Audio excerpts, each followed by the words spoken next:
Oui, nous commençons. Mesdames, Messieurs, permettez-moi de vous souhaiter de nouveau la bienvenue dans notre belle ville de Phnom Penh pour cette 37e session de notre comité. Je suis certain que celle-ci sera placée sous le signe de succès dans la sérénité. Ladies and gentlemen, before examining item 2 of our agenda, I would like to give several information. First of all, as you know, the committee at its 35th session, decision 12B, paragraph 22, decided that World Heritage Committee meeting should be live streamed over the web. Therefore, I am pleased to announce that the debate of our session will be live streamed through the address which appear on the screen now and which is also available on the website of the 37 Yes. Secondly, please note that interpretation of our plenary session will be available in English, French, as well as in Russian, kindly provided by the Russian authorities. Please also note that thanks to the generosity of Qatar and Spain, interpretation will also be available in Arabic and in Spanish. I therefore invite the Russian and Arabic language speakers to choose in which working language, English or French, they would like to see their intervention being reflected in the summary record of the session. Your choice should be indicated orally at the time of your first intervention. It should also be transmitted in writing to the Secretariat before the end of our working session this morning. Dear colleagues, it is now time for us to consider the participation of observers as presented in document 2 in accordance with Rule 8 of the Rule of Procedure. For your information, this is a bilingual document. I have to ask you if you agree to the presence of this observer throughout the session.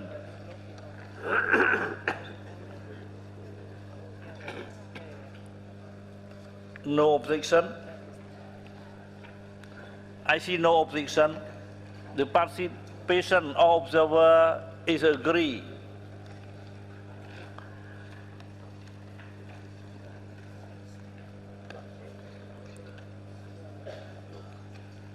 May I take it that the participation of observer is agreed? Agreed. I declare agenda item 2 closed.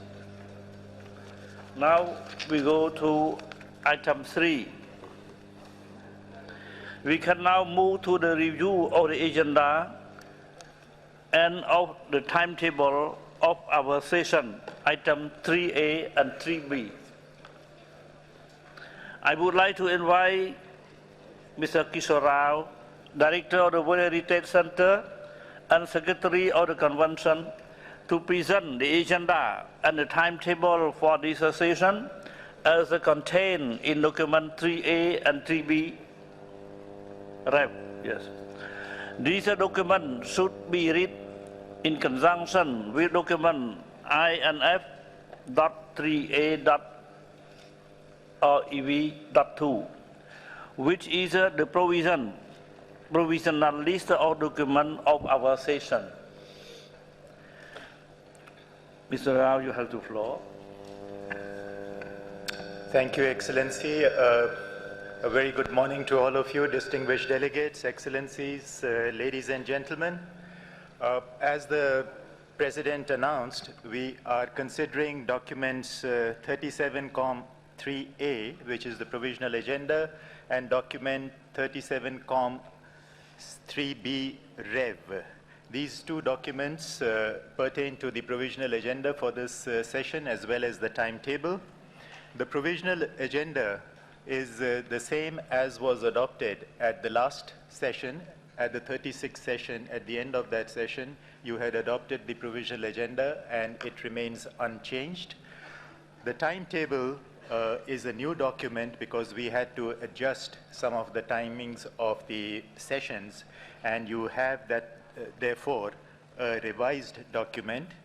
This is document 37-3B Rev.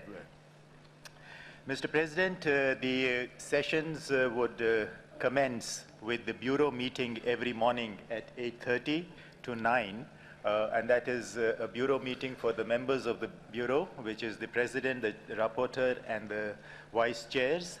And it is also open to the observer state parties to the convention. So Bureau meeting will be held in the Bureau meeting room every morning from 8:30 to 9.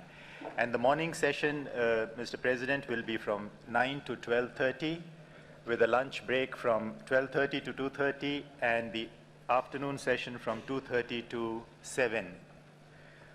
During the lunch time, we have provided space and the opportunity for working groups to meet, as well as side events related to the work of the session to be organized.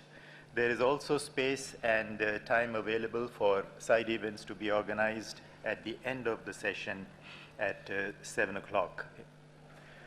Mr. President, the main business of the session is outlined in the timetable. We have provided for 3 days of time for the State of Conservation review, another 3 days, or rather 2.5 days, for consideration of nominations. And these dates have been kept discrete within the schedule so that states parties who are interested in particular State of Conservation report or nominations could plan their travel and presence accordingly. We will have the adoption of the decisions, the report of the decisions, on Wednesday, 26 June. And at the kind invitation of the President of the session, we will be relocating to Angkor on the 27th of June for the closing ceremony. We have a total number of 51 documents for this session. 36 of these documents are working documents and 15 information documents. And all these documents have been dispatched to you starting from the 3rd of May. There was a second dispatch on 17th May and the last dispatch on 10th of June. You have these documents on the USB key. If there is any committee member who is missing certain documents, please contact the Secretariat. There will be a few documents, 5 documents, which will be generated during the session, which is essentially the list of participants, the letter of factual errors on nominations, which will be distributed latest by tomorrow to you. Then, based on the inscriptions of sites and based on the inscriptions of sites on the danger list or removal of sites from the danger list, there will be a document relating to the update of the World Heritage List and the update of the World Heritage in Danger, which will also be generated during the session. You will establish the provisional agenda for the next session, which is the 38th session, and finally the report of the decisions which you will adopt on the last day of the session. Thank you, Mr. President.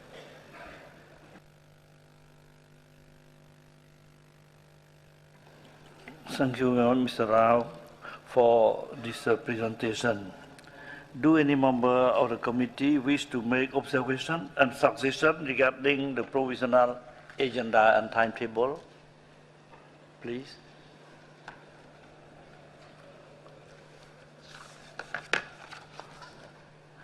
If no comment, I therefore declare that the draft decision 37-3A and 37-3B adopted and agenda item 3 closed.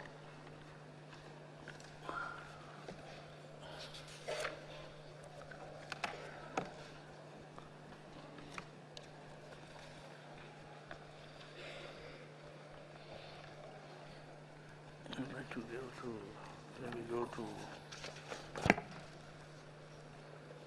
here.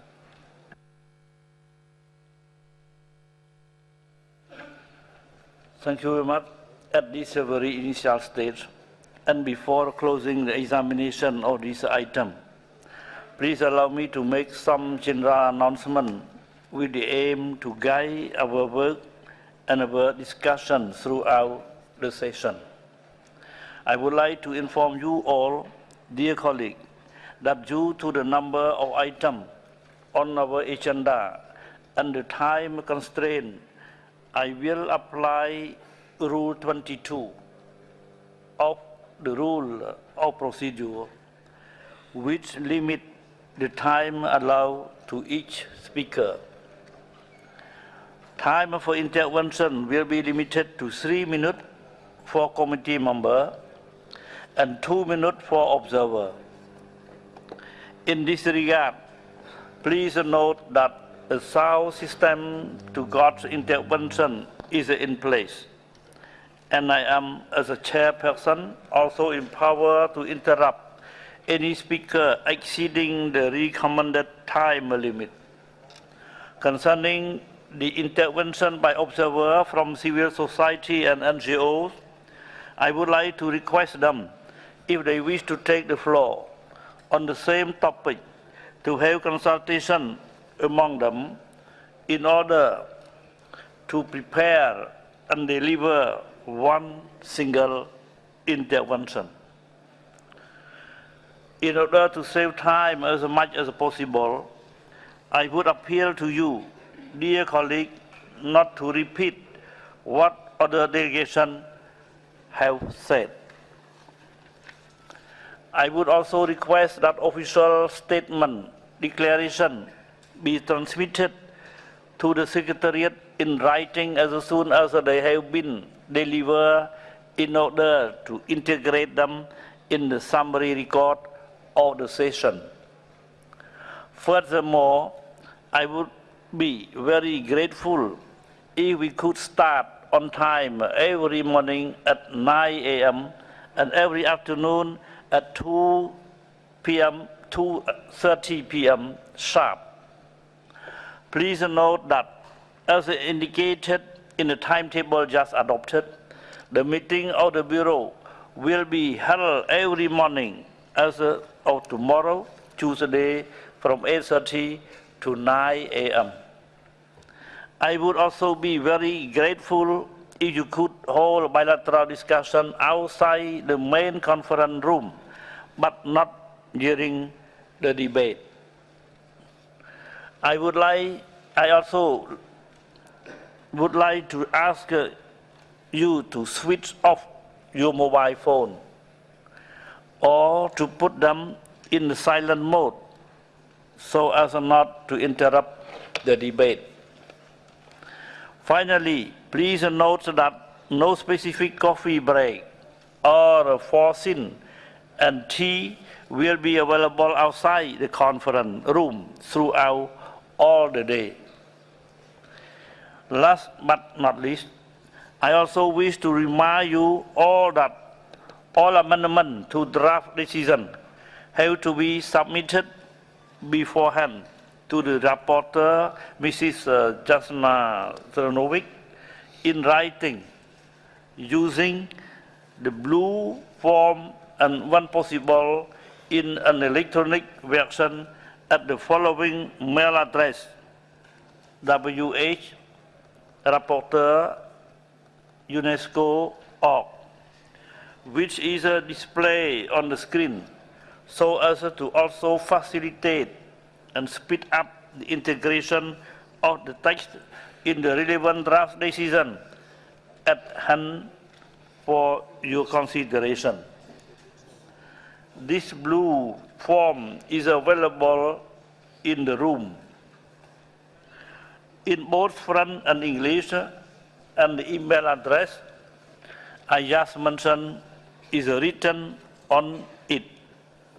Please ensure that your amendment are provided sufficiently in advance, considering that the Secretariat need time to have them translated I would encourage you, whenever possible, to submit the amendment in both languages, English and French, to speed up the process, especially for last-minute amendment.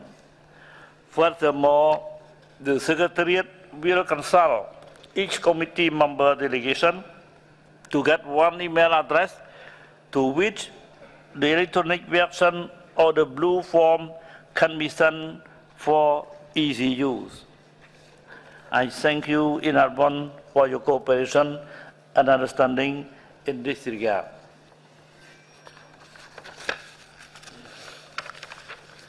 Mesdames, Messieurs, nous passons maintenant à l'examen du point 4 de notre ordre du jour. Comme vous le savez, c'est Madame Beatrice Hernandez Nahues qui fut la rapporteure de la 36e session du Comité du patrimoine mondial qui s'est tenue du 24 juin au 6 juillet 2012 à Saint-Pétersbourg, en Fédération de Russie. Malheureusement, Madame Hernandez Nahues n'a pas pu être des nôtres aujourd'hui, ce qu'elle regrette. Toutefois, Madame Hernandez nous a transmis une présentation vidéo de son rapport. Nous aurons donc un peu l'impression qu'elle est parmi nous. Donc nous avons la présentation de vidéo. Of the earthquake in northern Italy that struck the city of Ferrara. Oh. Dangers of World Heritage sites in Syria due to the increasing violence in the country and the damage caused by extremist groups to the sites of Timbuktu and the tomb of Askia in Mali. The committee strongly condemned the acts of destruction of mausoleums in Timbuktu, decided to inscribe the sites of Mali in the list on danger, called the Director General of UNESCO to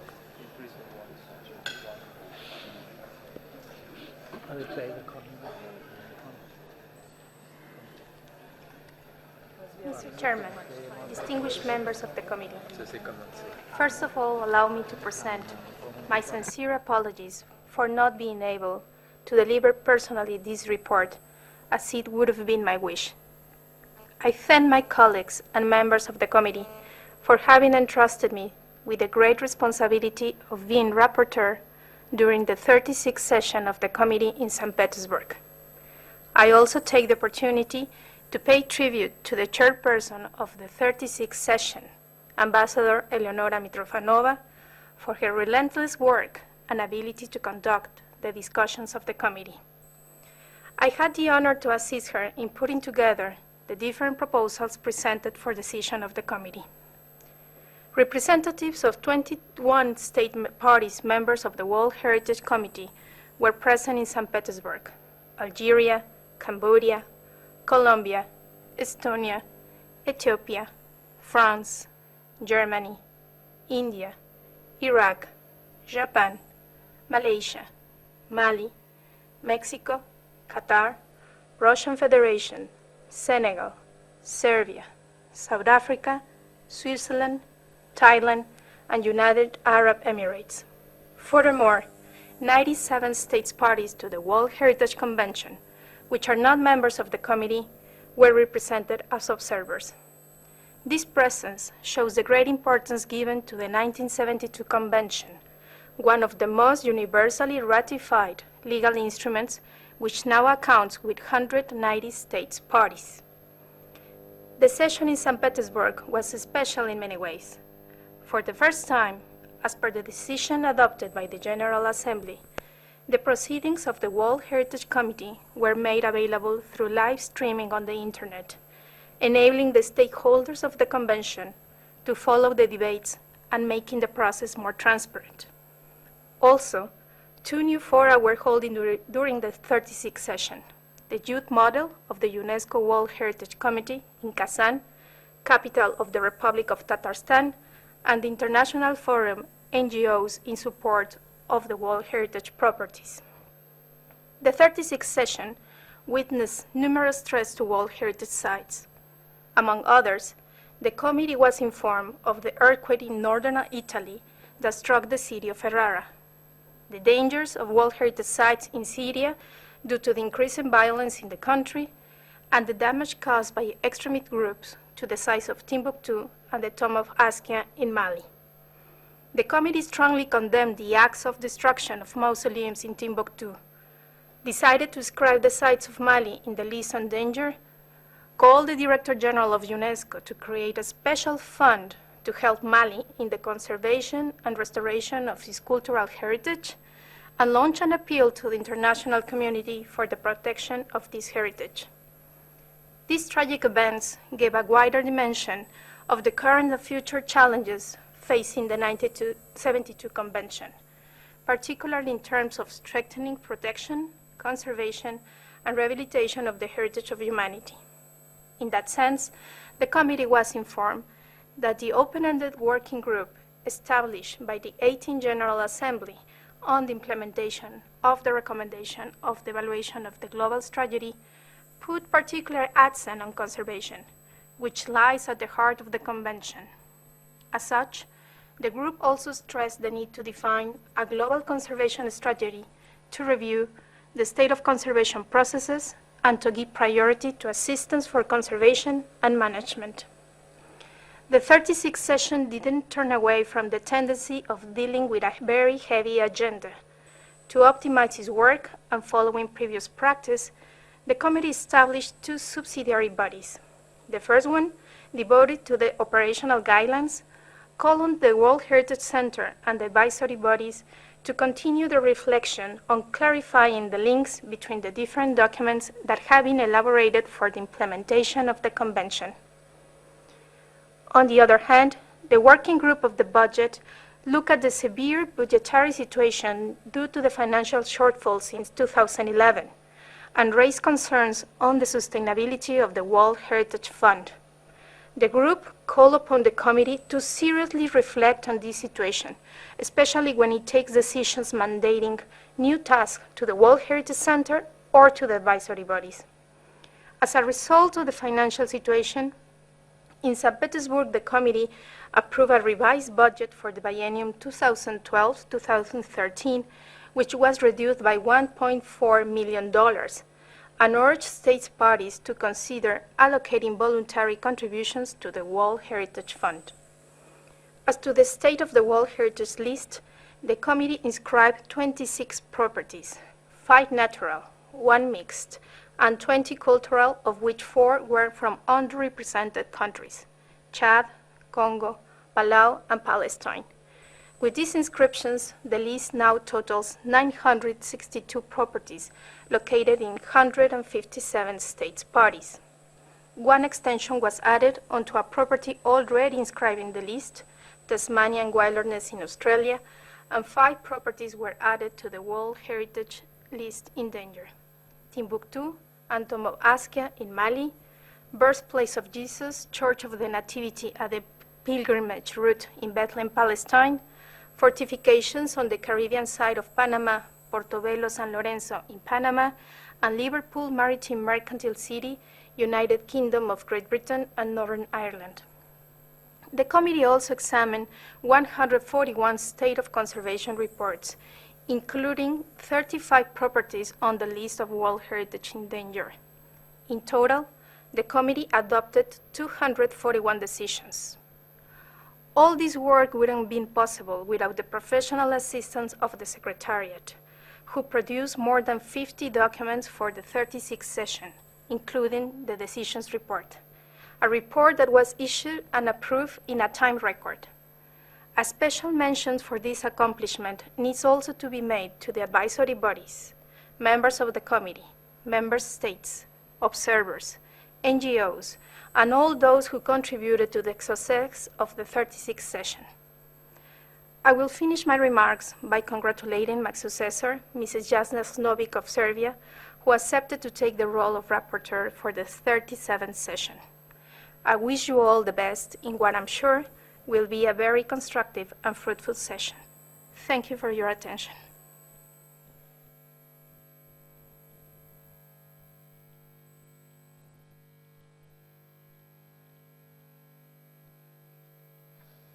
Mr. Chairman, distinguished members, Repeat. No.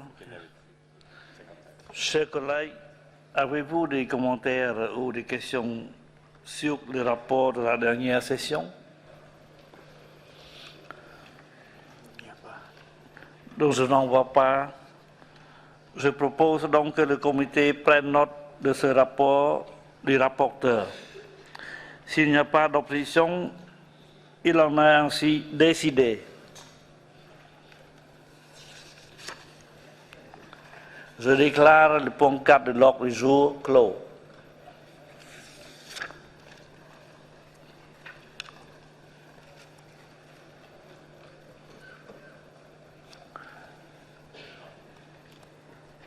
Je donne la parole au secrétariat qui va... Ah non, je m'excuse. Nous passons... Oui, le point 4 a déjà fait. Oui. Nous passons au item numéro 12. La constitution du groupe de travail. Chers collègues, notre prochain point est lié à la révision des orientations. Comme vous vous en souviendrez, en conformité avec la décision 35.13.8, le comité a décidé de créer un groupe de travail ouvert sur les orientations à la 36e session du comité du patrimoine mondial en 2012. Comme vous le savez aussi, un tel groupe de travail sur les orientations avait déjà été établi par le comité à la 34e session. Ce groupe de travail pourrait être établi en tant qu'organe consultatif, conformément à l'article 20 du règlement intérieur, ouvert à la participation de tous les États partis qui les souhaitent, y compris les États non membres du comité.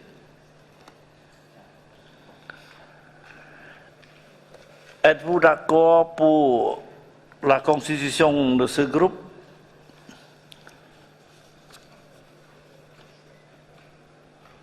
Je vous rappelle que chaque organe consultatif désigne son président. Voilà, parce que nous avons deux groupes. Donc je propose que chaque groupe se consulte et désigne son président.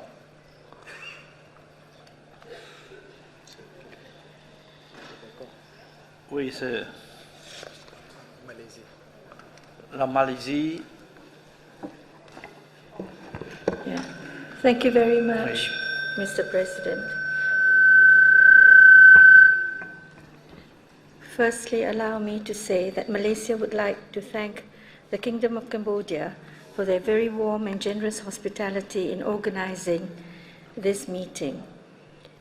Operational Guidelines is an important document that guides our work and has to be seriously examined to update it. We would like to propose India as chair of the Operational Guidelines. Thank you.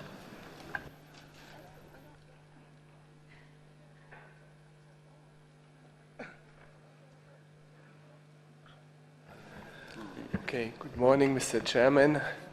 First of all, I would join the previous speaker in thanking the Cambodian government for hospitality and organization of this conference. We would like to propose as chairman of the working group Switzerland. Thank you.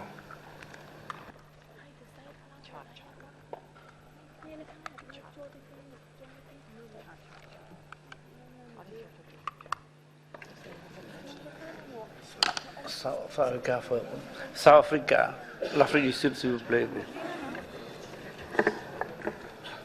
Thank you, Chairman. I would also like to thank Cambodia for the excellent arrangements for this conference, and I would like to support India as the chairperson for the working group on operation guidelines. Thank you.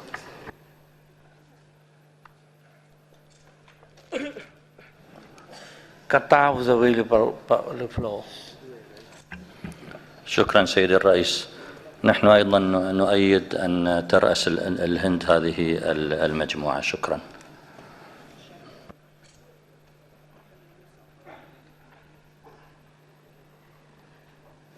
Jean-Vite Algérie.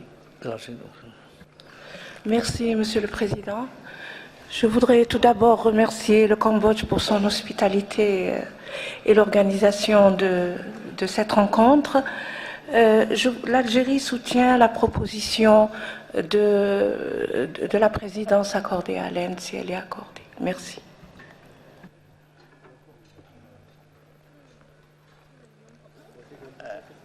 L'Estonie, d'abord. Oui. Thank you. Estonia would like to support the candidature of Switzerland for this position for the sake of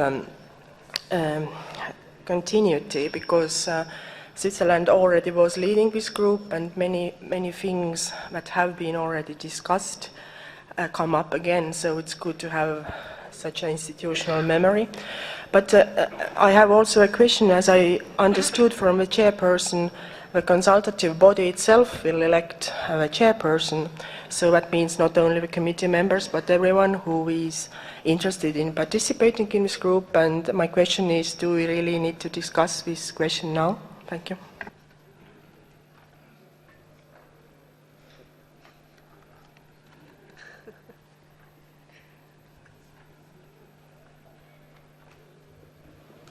I think it is a very good point. Yeah? It seems difficult to take the decision now. That's why I think maybe tomorrow we can organize the discussion inside the group. Yes. So if we can agree to that, no objection. Yes, so we can go forward.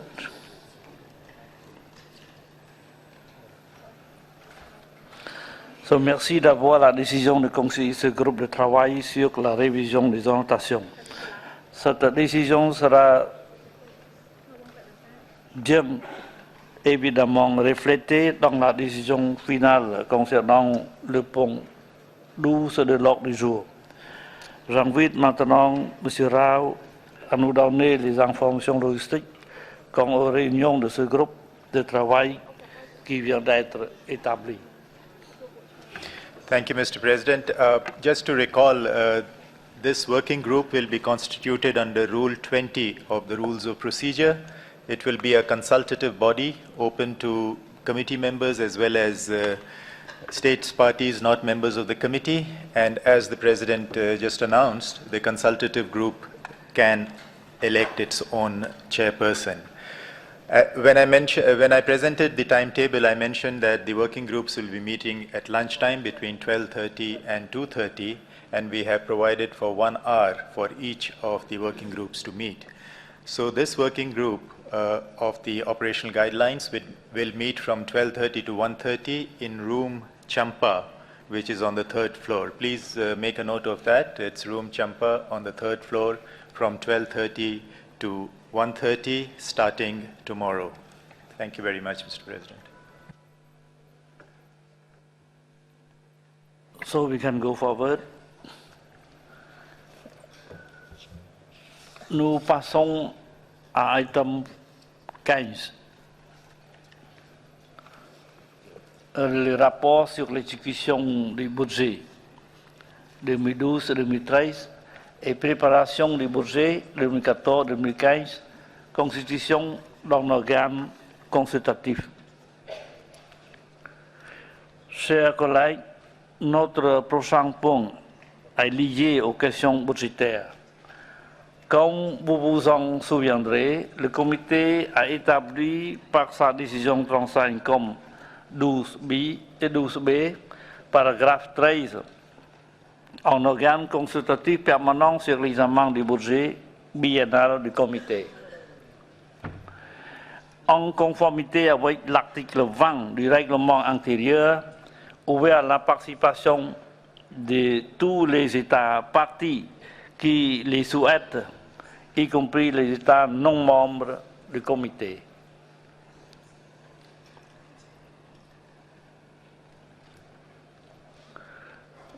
Donc, j'aime demander si nos collègues ont des observations.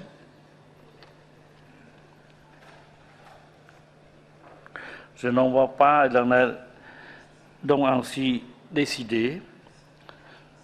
Je vous rappelle que les organes consultatifs désignent leur président. Donc nous adoptons les mêmes principes, oui, pour les deux groupes. J'invite M. Rao de faire un peu de commentaires sur ça, comment on va organiser la réunion. Thank you, Mr. President. This working group on the budget to discuss item 15 of the agenda will also be a consultative body constituted under Rule 20 of the Rules of Procedure, and it will elect its own chairperson. The group will meet from 1:30 to 2:30 each day starting tomorrow in room Champai. The previous room was Champa and this is room Champai. This is also on the third floor from 1:30 to 2:30 starting tomorrow. Thank you, Mr. President.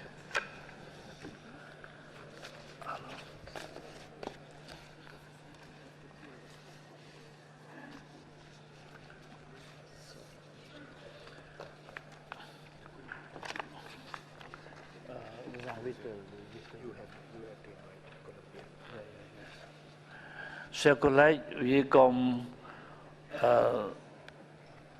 j'ai le devoir d'accompagner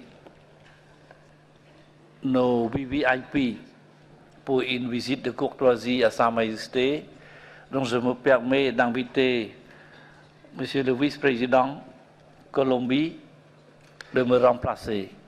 S'il vous plaît, le représentant de Colombie, s'il vous plaît.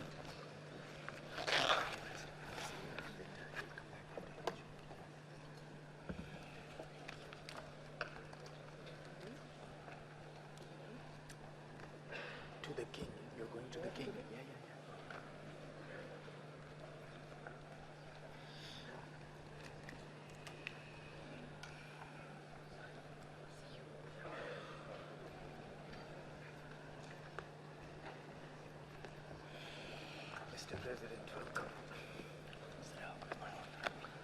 Hey, Francesco. Good luck. Thank you.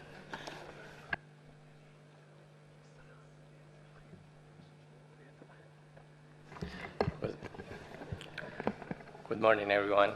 Buenos días en español, por supuesto. Entonces, los invito, por supuesto, a que continuemos con el orden del día. Nous passons maintenant à l'examen du point suivant, qui concerne le rapport du Centre du patrimoine mondial sur les activités sur la mise en œuvre des décisions du Comité du patrimoine mondial, qui est contenu dans le document WHC 1337-5A.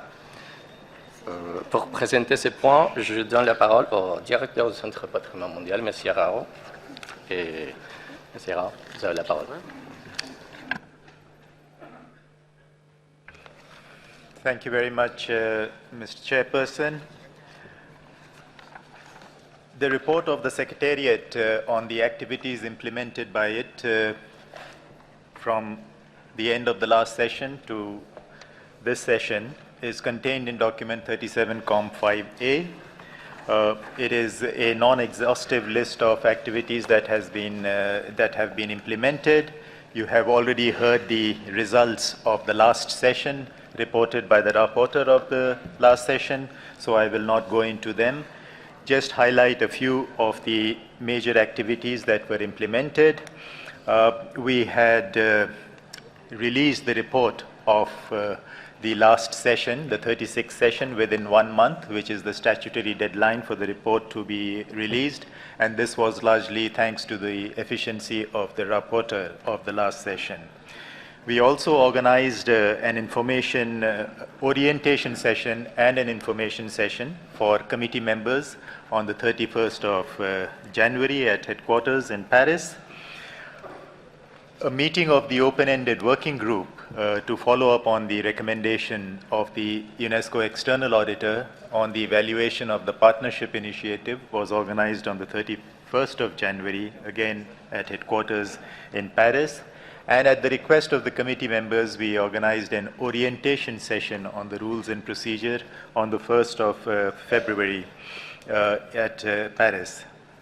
An information session for the committee members after the dispatch of documents for this session was organized on 6th of May, when the president of the committee was also present. You all are well aware of the inscription of properties that took place at the last session, so I will not go into them. Just to highlight that many more states parties have now submitted tentative lists, and the total number of tentative lists stand at 172 states parties with tentative lists inscribed against their countries. For the current session, of course, we have originally 36 nominations for considerations, but so far we have had 6 nominations that have been withdrawn, and we have therefore 30 nominations for discussion. We have continued our collaborations with various international conventions and organizations throughout the year. We have also collaborated with the biodiversity-related conventions through the forum of the Biodiversity Liaison Group. The center was represented at the last Conference of Parties, which was organized in Hyderabad in October last year. We have collaborated on the Intergovernmental Platform on Biodiversity and Ecosystem Services through the science sector of UNESCO, and a very significant cooperation with the CITES Secretariat on monitoring the killing of elephants in Africa, where a large number of World Heritage Sites are impacted by heavy poaching. And there is also a statement by the Secretary General of CITES, which will be read out later on by one of my colleagues. We have also collaborated with the Council of Europe on the European diploma sites and those which are also designated as World Heritage Sites. And a similar collaboration has continued with the Ramsar Convention, because a large number of Ramsar sites and World Heritage designations are overlapping. Within UNESCO, we have established another forum known as the Culture Conventions Liaison Group, and the intention of this group is primarily to enhance coordination and synergies between the various culture conventions that exist within UNESCO, and particularly with the Convention on Intangible Heritage Convention, the Convention on Illicit Traffic of Cultural Property, and the Hague Convention. We have established, in order to enhance efficiencies, a common logistics unit so that the statutory meetings of all these governing bodies could be organized through one unit. We have established various thematic working groups to look at common processes and common procedures relating to periodic reporting, the granting of international assistance. Capacity building programs are another area where we feel that we could join efforts, and we have requested ICROM if it could help in identifying the best modality for delivering that kind of joint capacity building effort. You would recall that the executive board at the last session was seriously concerned about the heavy workload entailed by the meetings of the governing bodies, and in particular on account of the resource constraints, both financial and staffing constraints that have existed. And some of the suggestions and options that were presented for consideration relating to the reduction of the periodicity of the statutory meetings, reduction of the items on the agenda, and also considering whether the sessions could be so organized as to address different aspects of the agenda in alternative years. In terms of the 1972 convention, one of the suggestions made was to consider nominations every alternate year rather than every year, and in the intervening year to consider state of conservation reports. These was just some of the options that were discussed, but obviously it is for the committee to consider, discuss, and debate how best it could enhance efficiencies considering the constraints that fall on the UNESCO budget and program. We have continued to see how the activities of the various conventions could be synergized. You would recall that there was at Chengdu in China this week a meeting of the 10th anniversary of the convention, and a recommendation has been adopted called the Chengdu Recommendation, which also draws attention to the enhanced collaboration between the 72 convention and the 2003 convention. We also collaborate very actively with the UNESCO Biosphere Reserves program, considering that over 75 sites have overlapping designations as Natural World Heritage Sites and Biosphere Reserves. And we are looking how the monitoring mechanisms could benefit both these conventions and programs. Jointly with the science sector, we have also initiated a new program called Renewable Energy Futures for UNESCO sites, and the intention is to promote the use of renewable energy technologies at World Heritage Sites and Biosphere Reserves in order to highlight the need for more energy and efficient technologies being used at these sites and promoting the use of renewable energy technologies. The World Heritage Center also moderated an e-discussion on the One UN web platform in preparation for the UN ECOSOC meeting next month, in order to be able to solicit views from a wide range of players on the contribution of culture, both culture and natural heritage, to sustainable development. And as you know, UNESCO has launched a huge advocacy effort in trying to position culture squarely in the post-2015 development agenda. And Mr. President, if you allow later on during the discussion, the Assistant Director General for Culture to speak more to it on this particular point. Last month, China hosted at Hangzhou the International Conference on Culture, a Key to Development, and the World Heritage Center also played an active role in that particular conference, including on the outcome document which was adopted at that conference. We also worked with UNDP on including a chapter on cultural and natural heritage, primarily on disaster risk preparedness in the post-disaster needs assessment manual, and this manual has been published with the support of the World Bank and the European Union. We also organized a special session on heritage and resilience at the 2013 UN Global Platform on Disaster Risk Reduction, which was held in Geneva in May this year, together with our advisory bodies, ICOMOS and ICROM. A number of international expert meetings, some of them mandated also by the World Heritage Committee, were organized. An international workshop on World Heritage Convention and Indigenous Peoples was hosted by Denmark in September last year, in order to ensure the procedures of the convention are consistent with the UN Declaration on the Rights of Indigenous People. We had an international conference on earthen architecture in December in Paris. The government of India hosted an international expert meeting on visual impact of development projects on World Heritage sites. And there will be a report presented on that aspect later on in the agenda. There were several other activities. I will not go into them, Mr. President, in great detail, just to highlight that a large number of other activities also had to be coordinated by the center, which includes a very significant and substantial response to the crisis in Mali, as you have just heard from the rapporteur. We organized a Solidarity Day for Mali at UNESCO headquarters on the 18th of February. An action plan was prepared with all the relevant national and international partners on mobilizing support, financial and technical support for rehabilitating the destroyed cultural heritage in Mali.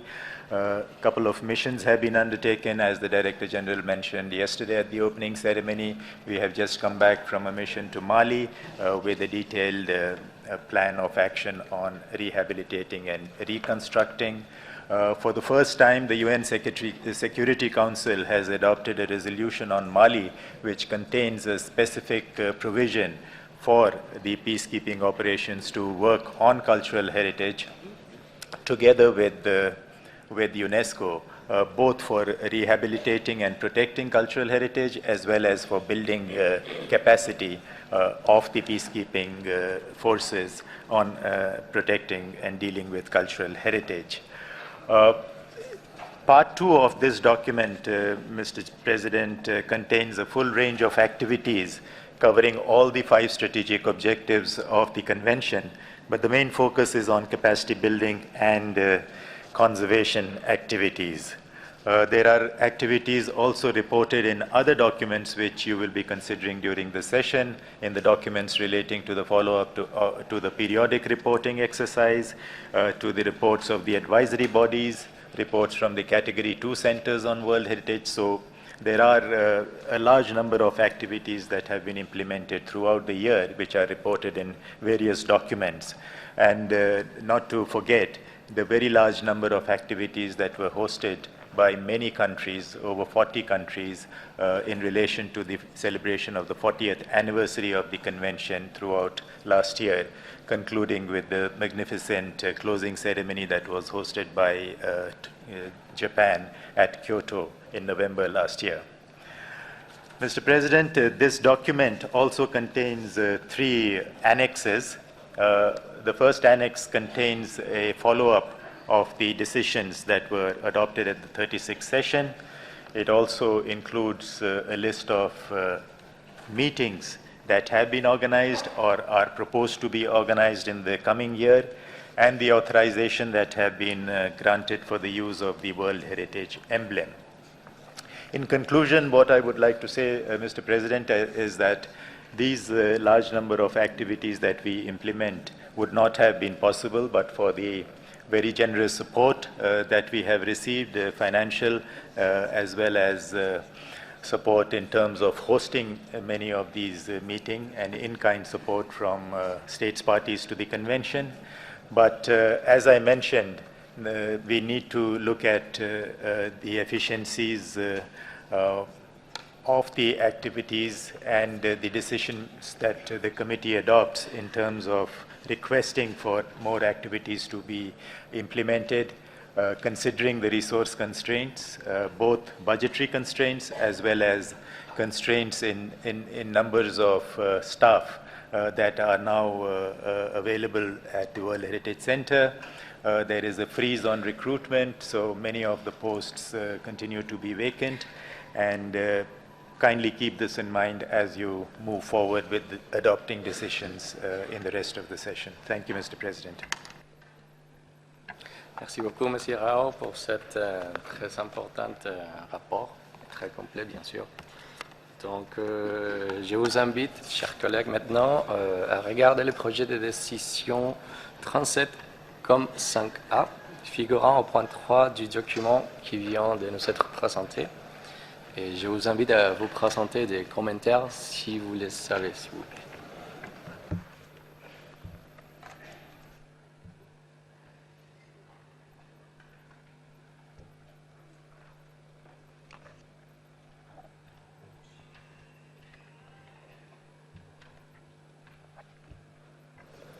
Je ne vois pas de commentaires.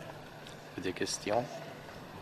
Donc, si on est d'accord avec le document ainsi que le projet de décision, je pense qu'on peut passer à l'adoption de ce document. Si on est tous d'accord, on adopte la décision WBHC 1337 comme 5A. Donc, elle est adoptée.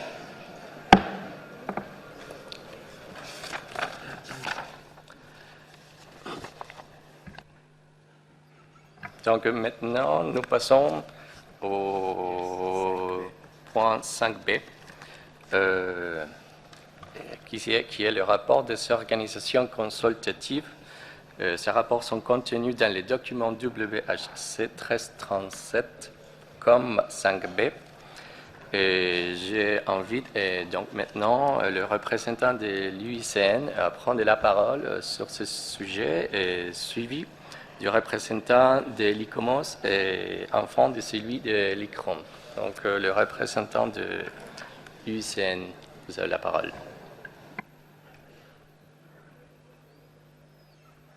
Start. Thank you, Chair. This is the first intervention IUCN is making at the World Heritage Committee. As the Regional Director for IUCN in Asia, I would like to thank Cambodia for your warm welcome and excellent organization and congratulate you for bringing the committee to our region. IUCN's report under this item is before the World Heritage Committee.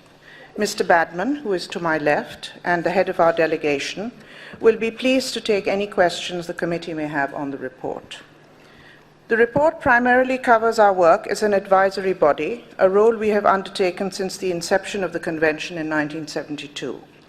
I would like to draw specific attention to paragraph 40, which highlights the increased priority that IUCN is according to World Heritage. IUCN is also pleased to note that a past chairperson of the World Heritage Committee, Mr. Zhang Zhisheng, has been elected to be the president of IUCN. IUCN increasingly sees its central contribution to this convention to be that of ensuring that it remains credible and relevant to the new challenges facing conservation in the 21st century. Credibility, in our view, will rely on upholding the standards of the Convention as a beacon of excellence in how to conserve outstanding natural and cultural places. That is why we work so diligently in support of the Committee's aspirations to retain the highest standards of quality within World Heritage sites. If these sites do not stand for the best, then nowhere does. But relevance will not be won simply by high standards of protection and maintaining rigor in listing. Relevance of World Heritage will only be secured if we demonstrate how the protection and conservation of World Heritage sites deliver solutions to the complex development needs of modern society while retaining our precious shared heritage. That is why at IUCN we are strongly committed to the supporting upstream processes for nominations and why we are undertaking new work to deliver more proactive monitoring of sites. Together with the Ministry of Environment, Japan, we are now planning for the Asia Parks Congress, which will be held in Sendai in November this year. Planning is also well advanced for the World Parks Congress to be held in Australia in November 2014 on the theme of inspiring solutions. World Heritage Sites should be the centerpiece that leads to those inspiring solutions. As an IUCN Regional Director, I would like to close by affirming the importance of the effort to ensure that benefits of World Heritage reach all regions of the globe. Our regional offices have a key role to play to facilitate advice and provide support.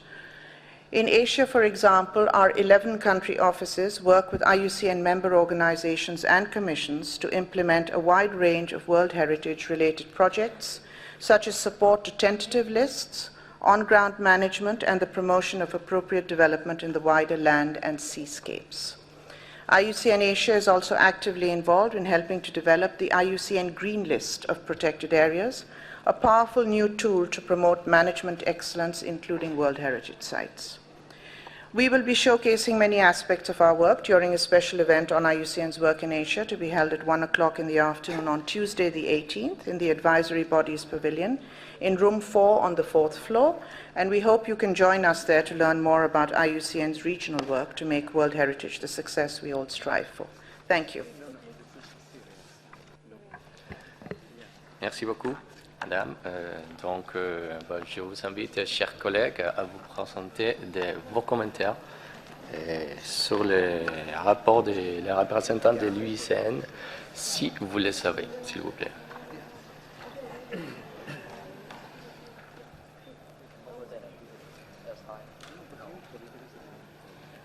Je ne vois pas. Et je passe la parole maintenant au représentant de l'ICOMOS. Monsieur, vous avez la parole. Thank you, Mr. Chair. ECOMOS wants to express our appreciation to the government of Cambodia for hosting and organizing the 37th meeting of the World Heritage Committee and for the warm hospitality with which we have been received. As we have done since the genesis of the convention, ECOMOS has once more endeavored to use the totality of our resources to provide the committee with the best and most professional advice regarding new nominations to be considered by the committee, as well as all other issues concerning the conservation and protection of heritage properties in the World Heritage List. A full description of our work for this year can be found in the report that you have received as part of the documents. I want to take this opportunity also to thank the staff and advisors of ECOMOS and the hundreds of members of ECOMOS throughout the world who contributed this year to our World Heritage obligations. This is a composite effort on our part, not that of any of the advisors specifically or any individual. We remind the committee, as we do every year, that ECOMOS uses professional expertise from all the pertinent disciplines and from cultural regions that are relevant to each property. We're happy to provide this assistance, and ECOMOS remains committed to the aims of the convention, even though it signifies a considerable drain on our financial resources. Over this past year, we have also had the privilege to participate in a number of key activities in various parts of the world that were focused on finding ways for the advisory bodies to work more closely with states parties in implementing the convention in their own countries and within their regions.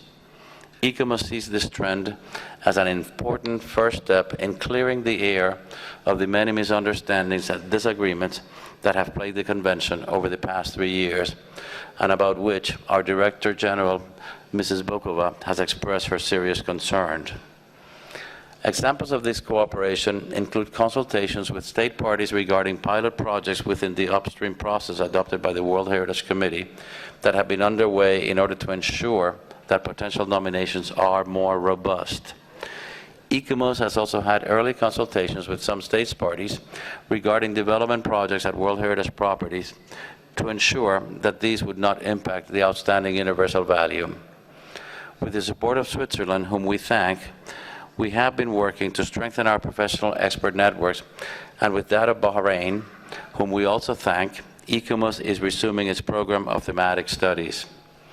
Ironically, as the demands for more work on the part of the advisory bodies continues to increase, the funds necessary to sustain adequate responses continue to dwindle.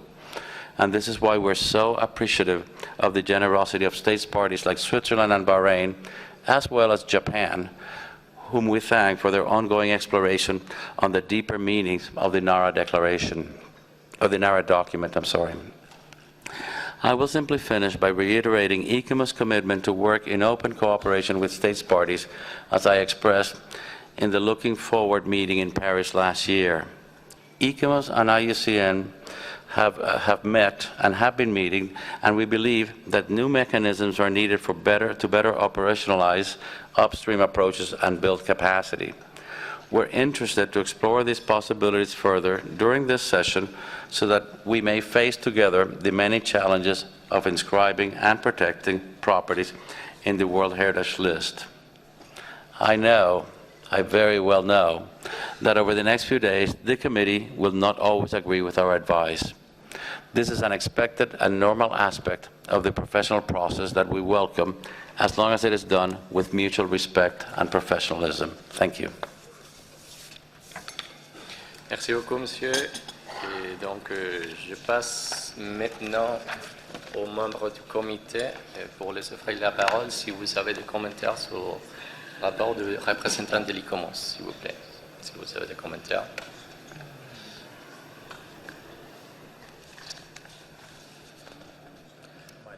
Oui, Mali, vous avez la parole. Oui, Monsieur le Président.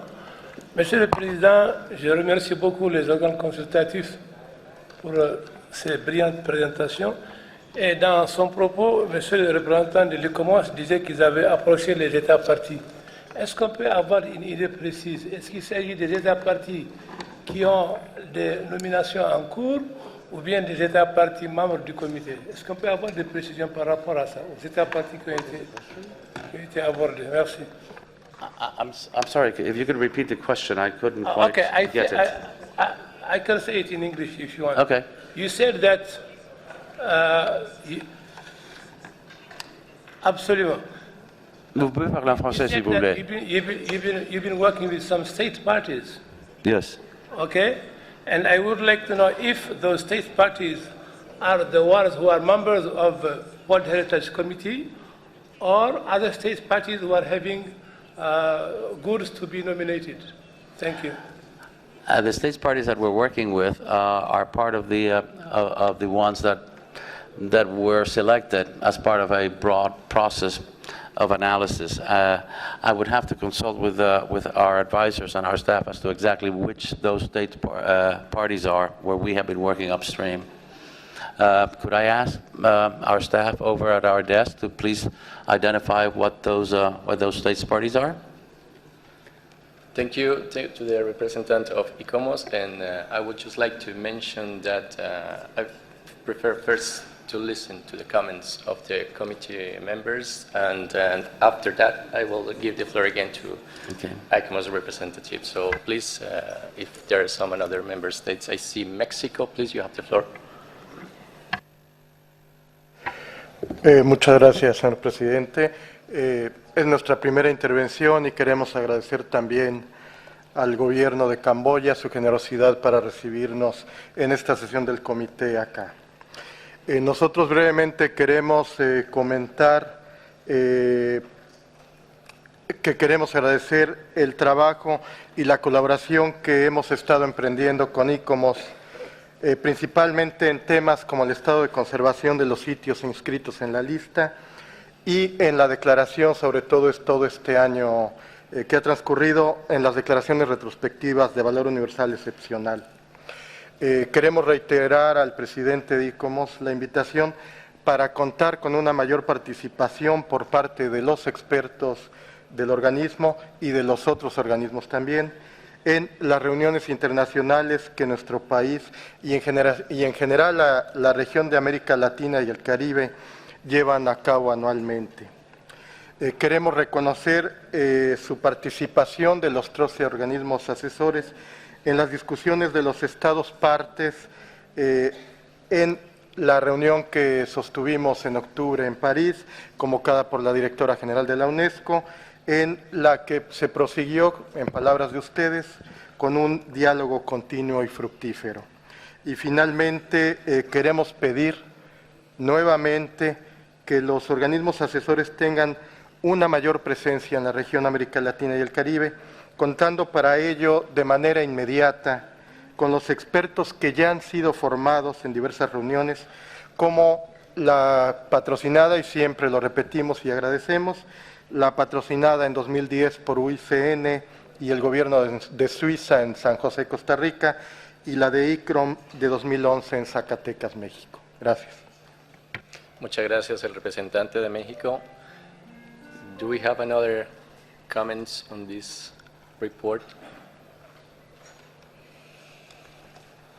If not, I might invite the representative of the ICROM to present his report. Please, sir, you have the floor. Thank you very much, Mr. Chair.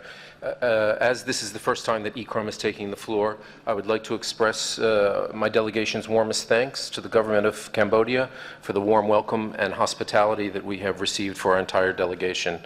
ICROM has a long-standing collaboration with the Kingdom of Cambodia, and we look forward to continuing and strengthening that collaboration in the future.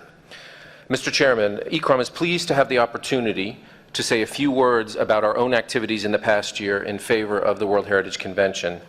As an advisory body to the World Heritage Committee, ICROM is involved in many convention activities. As you will see in document 5B, ECROM participates in periodic reporting and reactive monitoring process, the evaluation of international assistance, and of course the continued scientific and technical development of the convention. I'm particularly pleased to reiterate ECROM's commitment to its role as a focal point for capacity building activities within the convention. With the approval of the World Heritage Capacity Building Strategy by the committee in 2011, work has begun on the development and implementation of programs at the international and regional levels. You will hear a report on the implementation of this under item 6 in our agenda today. But I would like to take this opportunity to single out the government of Switzerland for its support of capacity building efforts to date. And I would like to ask other interested states parties to consider contributing to capacity building efforts being undertaken both at the regional level and also at the international level. I would also call attention of the committee to a program within ECROM's own program budget called Improving Conservation and Management Practices through the World Heritage Convention. This is the first time that the General Assembly of ECROM has approved a specific program for capacity building for World Heritage within our regular program and budget. But also other ECROM programs are of relevance to better implementation of the World Heritage Convention. For example, our programs on disaster and risk management is of high relevance to conservation of World Heritage properties around the world, which have suffered from natural and man-made disasters. As an example, ECROM hosted the head of the cultural mission of Timbuktu at our last course in September on first aid to cultural heritage in times of conflict. And we partnered with ICOMOS on a short e-learning course for Syrian cultural heritage professionals on the topic of protection of Syria's cultural heritage in times of armed conflict. That e-learning activity took place in January of this past year. ECROM's programs on science and conservation, as well as living heritage, could be seen as being of a strong relevance or importance for World Heritage properties. Like IUCN and ICOMOS, ECROM is committed to ensuring the highest level of advice to the World Heritage Committee to ensure that the credibility of the World Heritage Convention over time. Mr. Chairman, to conclude, ECROM looks forward to continuing its collaboration with the other advisory bodies, with the World Heritage Center, with states parties, with Category 2 centers in all regions of the world, and other institutions on increasing the capacity at all levels for the better management of World Heritage properties. Thank you very much for giving me this time, Mr. Chairman. Thank you very much, sir, and thank you for your report. Now I might invite again the members of the committee to present its comments on this item, please.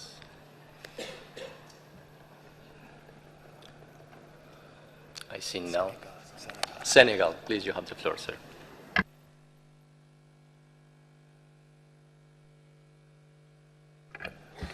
Merci, Monsieur le Président.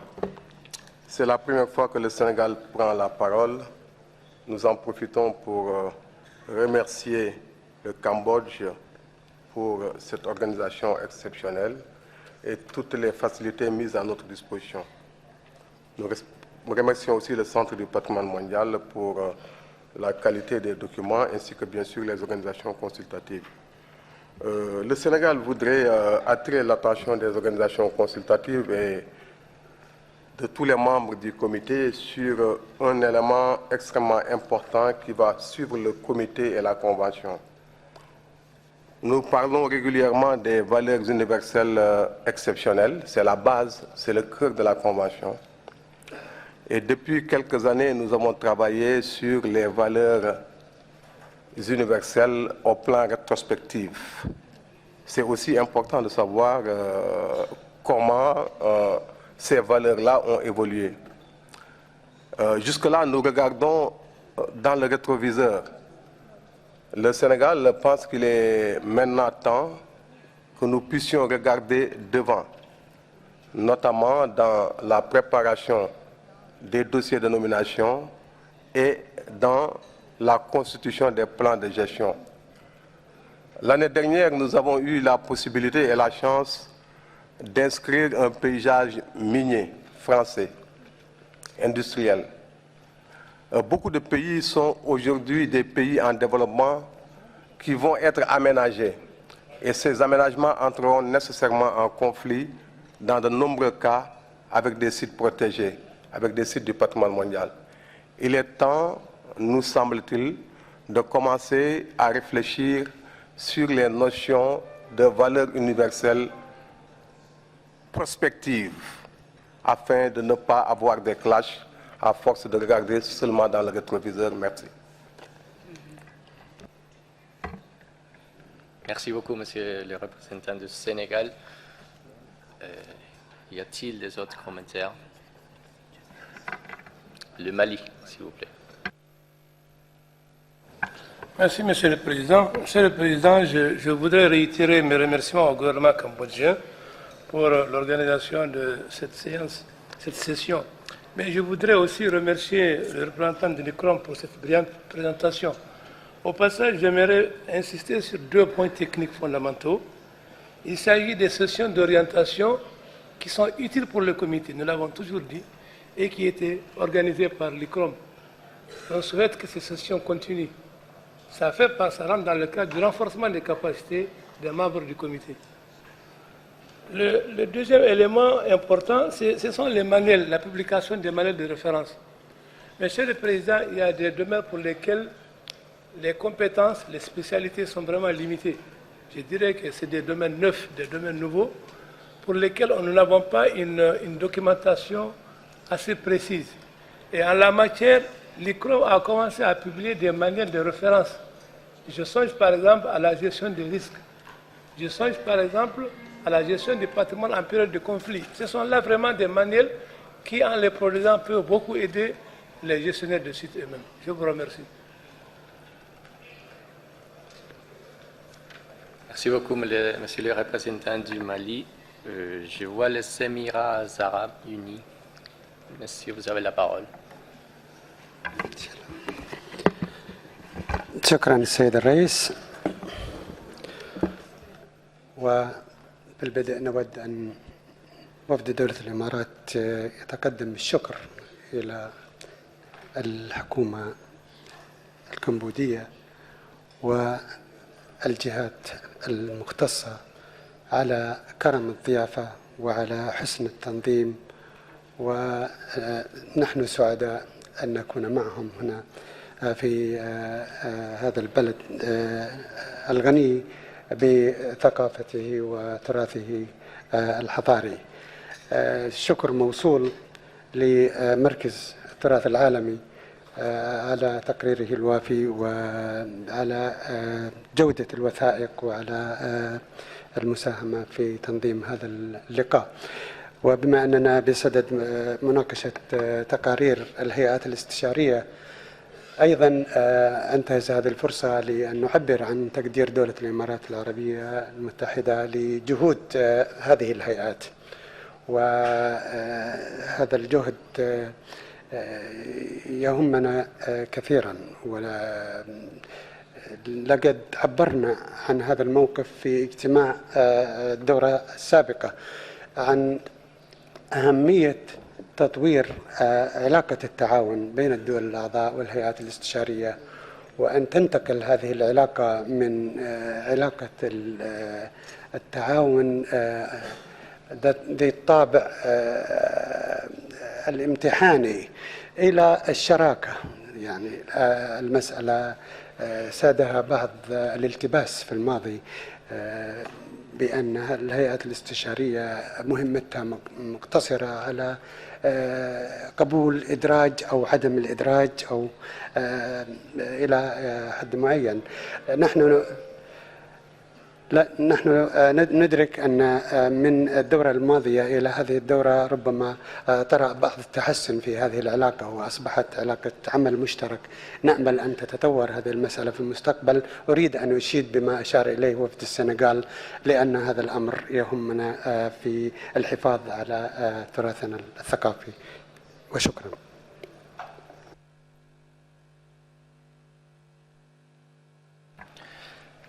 Merci beaucoup, Monsieur le représentant des Émirats arabes unis.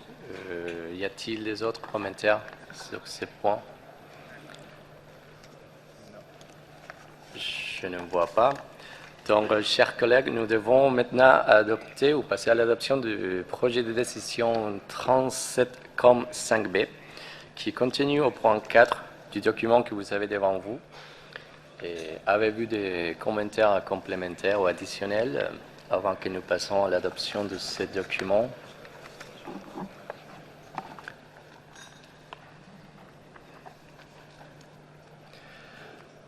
Donc, je ne vois pas. Et donc, on a Algérie, vous avez la parole aussi. Merci, Monsieur le Président. Je voudrais tout d'abord remercier et féliciter les organes consultatifs pour ces excellents rapports. Donc, ils sont à féliciter, à encourager.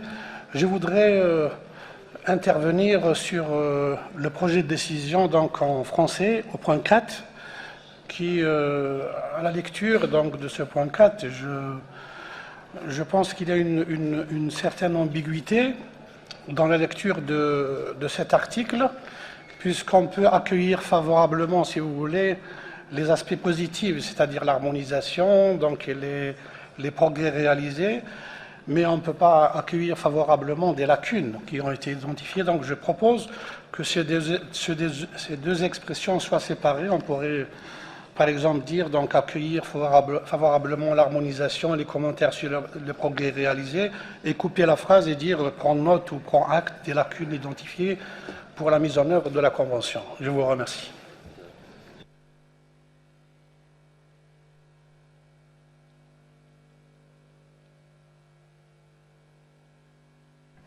Merci beaucoup, monsieur le représentant de l'Algérie. Donc, je vous prie, les collègues de secrétariat, de refléter sur l'écran la proposition du représentant de l'Algérie.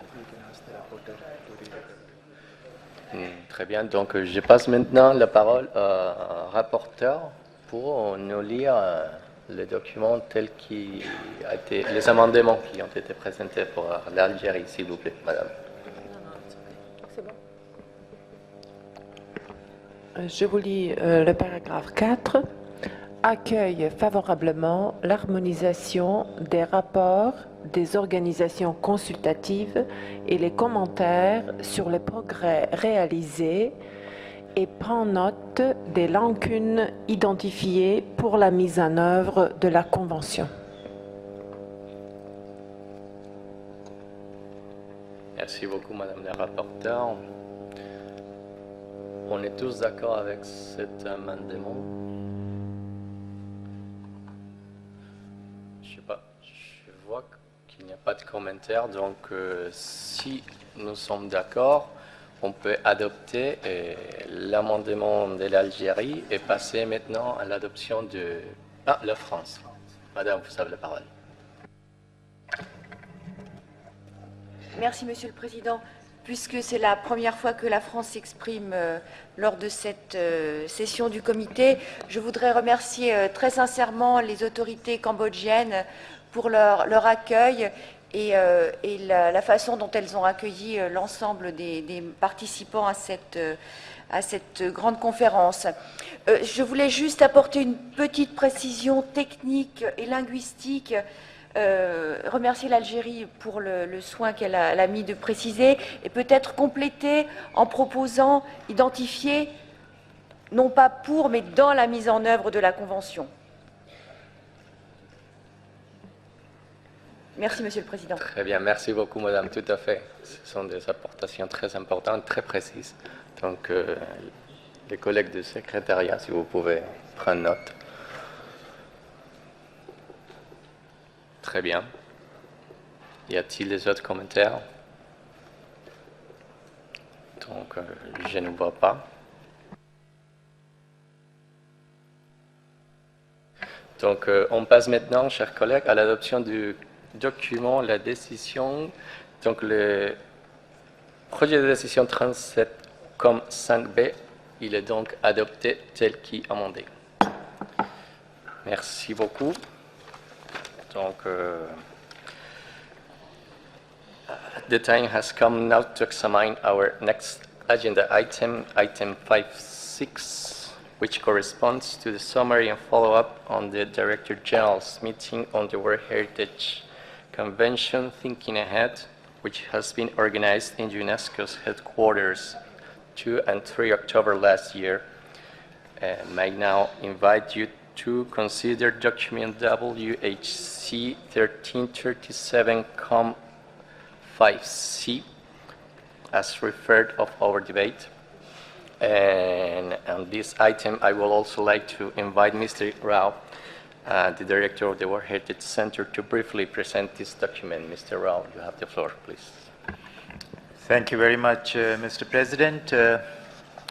A number of speakers have already referred to this meeting that was organized last October at the initiative of the Director General, and this was done both within the framework of the 40th anniversary of the convention, as well as on the request of many states parties in order to be able to have a free and frank exchange on many of the procedures and processes of the convention affecting all three pillars of the convention, the states parties, advisory bodies, and the secretariat. So this meeting was held over a 2-day period on the 2nd and 3rd of October last year. The 2nd October was devoted to a meeting of the Director General with the heads of each of the three advisory bodies, and the summary of that meeting was presented next day to the plenary when all the states parties were present, and there was a very good discussion on various aspects of the processes concerning the convention. Mr. President, an annex to this document is the summary of the discussions which took place on the 2nd and 3rd of October. The main themes which the discussions focused on were on the issue of tentative lists, nominations, conservation of properties, capacity building, roles and responsibilities of the advisory bodies and the secretariat, as well as the roles and responsibilities of the governing bodies, and lastly on the resource constraints and challenges facing effective and efficient implementation of the convention. Part 2 of this document, Mr. President, contains a very brief summary of the follow-up actions that we have taken in order to be able to report to the committee the actions that we have implemented in line with the agreements that were reached at the meeting on the 2nd and 3rd of October. We have basically drawn attention to the various initiatives taken to support states parties in revising, reviewing, and establishing their tentative lists, more engagement of the advisory bodies in that process, as well as in the process of mentoring state parties in the development of credible nominations, picking up on the example of the very good work that was done throughout the African subcontinent in the last 3 years. We have extended that experience to the Caribbean and small island developing states, both in the Pacific and in the Caribbean region. This was drawn attention to by the chairperson of the executive board in her address to the opening ceremony last evening. We have extended the upstream project approach to more sites than are contained in the pilot projects. So the upstream support is being provided in terms of advisory services by the advisory bodies to various other states parties. Significantly, the countries concerned with the Silk Route nominations, as well as the Kapak Nyan nomination, which will be coming up for consideration next year. We have also provided for enhanced cooperation, not only through the biannual meetings that are held between the Secretariat and the advisory bodies, but more open consultation and discussions involving the states parties as well in various aspects of implementing the convention. We have enhanced our efforts to build capacity of states parties in conservation issues. A number of capacity building activities that were reported to you by ICROM, you have already taken note of, and all these have been possible with the support of the committee members and states parties who are supporting these initiatives in different regions of the world. The roles and responsibilities of the advisory bodies and the Secretariat is something that has been commented upon a number of times, and we are constantly looking at improving efficiencies in that process, particularly to avoid duplication, and you would see that reflected in different documents during the session, including in documents relating to the state of conservation monitoring that you will be considering later on. Mr. President, I would not go into details of many of the other activities that have been implemented or are proposed to be implemented. Suffice to say that we will be continuing to follow up on the agreements reached in that landmark meeting through the implementation plan that has been developed on the follow-up to the recommendation of the UNESCO external auditor, both for the implementation of the recommendations on the global strategy as well as on the implementation of the recommendations on the partnership initiative. And as the General Assembly will be reviewing both these implementation plans later in the year, this issue is going to come up before all the states parties to the convention. The General Assembly will also consider the implementation plan on the Global Strategic Action Plan 2012-2022, which will also be presented to the General Assembly. So this matter will be discussed even in the General Assembly of States Parties later this year. Thank you, Mr. President. Thank you very much, Mr. Rao. Dear colleagues, now I would like to open the floor for comments on these subjects. And before doing so, I would like to remind you that we also have we are also invited to adopt the draft decision included in document WHC 1337.5C.3. So now the floor is yours.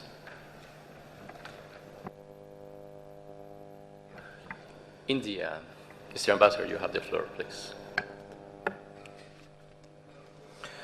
Thank you. Thank you, Mr. Chair. I'd first like to thank and congratulate the government of Cambodia for the wonderful arrangements, the hospitality, and the great interest that they have shown in making this a success. I'd like to thank you too, Mr. Chair, for the wise manner in which you've conducted the proceedings while you have been there. Let me turn to the item. This is perhaps one of the most fundamental. Over the past year, there has been a great deal of expressed dissatisfaction at the lack of transparency, of dialogue, of the need to encourage these processes, to make them more transparent. I think we have, this document does the DG a small disservice because it was her initiative to take the October meeting forward. But we also met later. We met in January, something that doesn't find mention here and should. There were important expressions of what should be done and can be done. And to us, these are extremely important.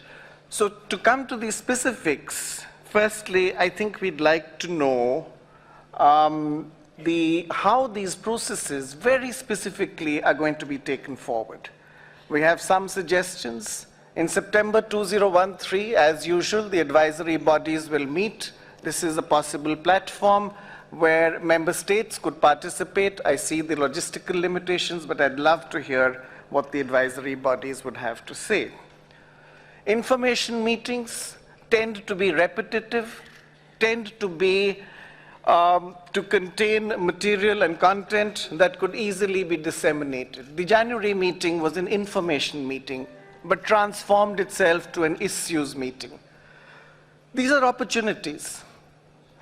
The director of the World Heritage Centers has referred to the growing demand for an independent professional role for the World Heritage Center. Not just the issue of duplication, but where the World Heritage Center assumes a position which is independent of the advisory bodies and is known to the member states.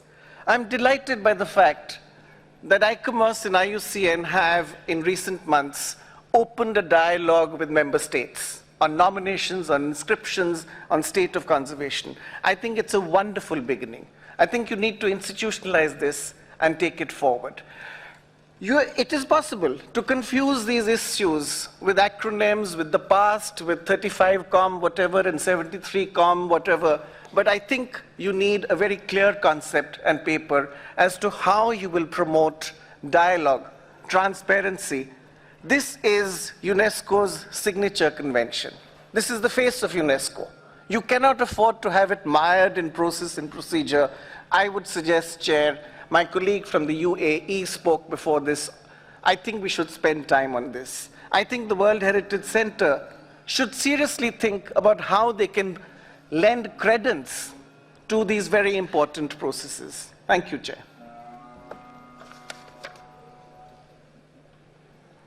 Thank you very much, Mr. Ambassador, and may now invite further comments on this issue. Of course, Mr. Ambassador, you have mentioned too many interesting topics, and before other comments, if I don't see, I might invite Mr. Rao to present additional comments.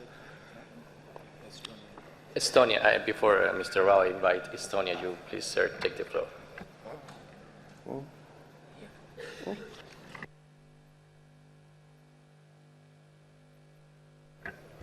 Thank you, Mr. Chairman. Estonia would also like to start by thanking the government of Cambodia for this wonderful welcome that we have received. And we would like to make some short comments concerning the item. First, Estonia would like to highlight one aspect what was discussed in length during the meeting, and that is the issue of tentative list and the issue of determining the potential of outstanding universal value before the process begins.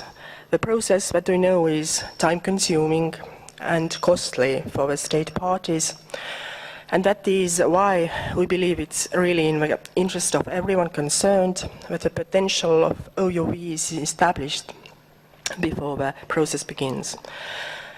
And everyone at the meeting welcomed very much bigger involvement of advisory bodies in this process, which we also share. But we also need to be aware that the tentative list is a country-driven process, and the advisory bodies need to be invited by the state party to participate in this.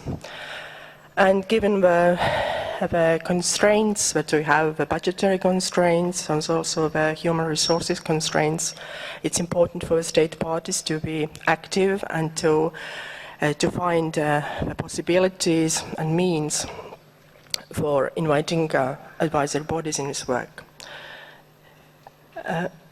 Another issue that we also believe is important that was raised during the meeting was that the extremely tight schedule that we have, and that concerns both nominations and state of conservation reports.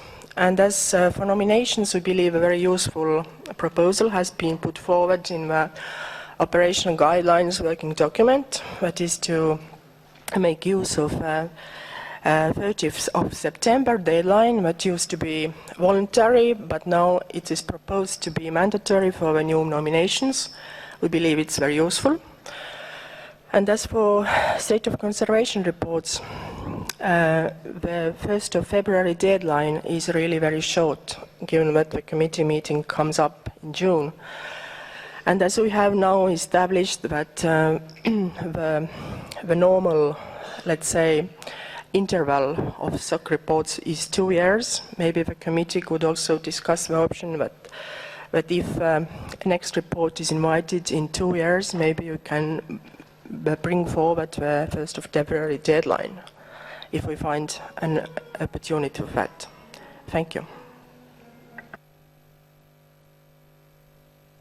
Thank you very much for your comments, representative of Estonia.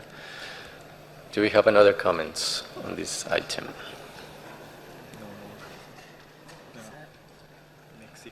México. Por favor, tiene la palabra. Gracias, presidente. Retomando un poco el tema que mencionaban precedentemente nuestros colegas de Estonia, en cuanto a las listas indicativas, seré muy breve, nada más pedir a los órganos consultivos y principalmente a los dos más involucrados en los temas de evaluación de nuevas candidaturas, un trabajo coordinado en virtud de los costos que esto implica y de no poder llevar a los sitios a expertos internacionales.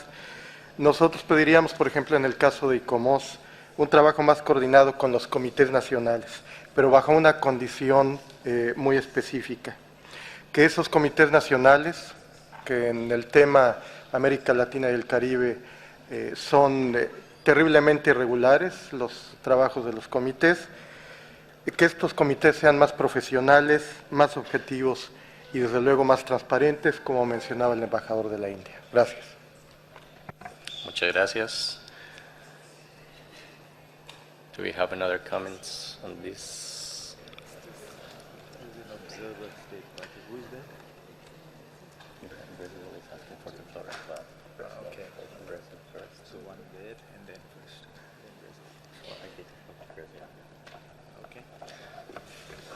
With your permission, may now I pass the floor to some observers to present their remarks. So I recognize Brazil. Brazil, you have the floor now, please.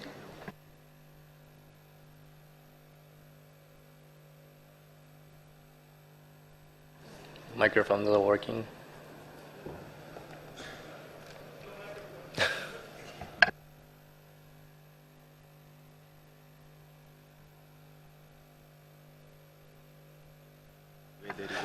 Can you please change just your table to check if... Come to it.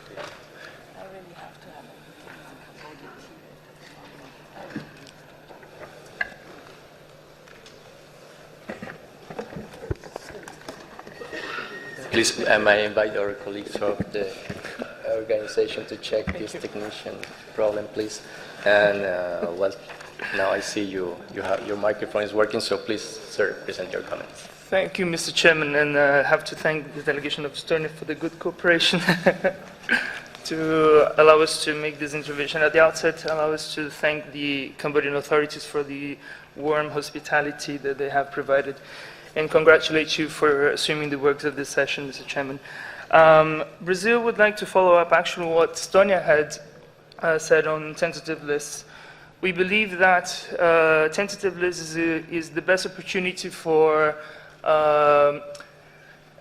mainstreaming the work that the state will eventually provide when they write a nomination.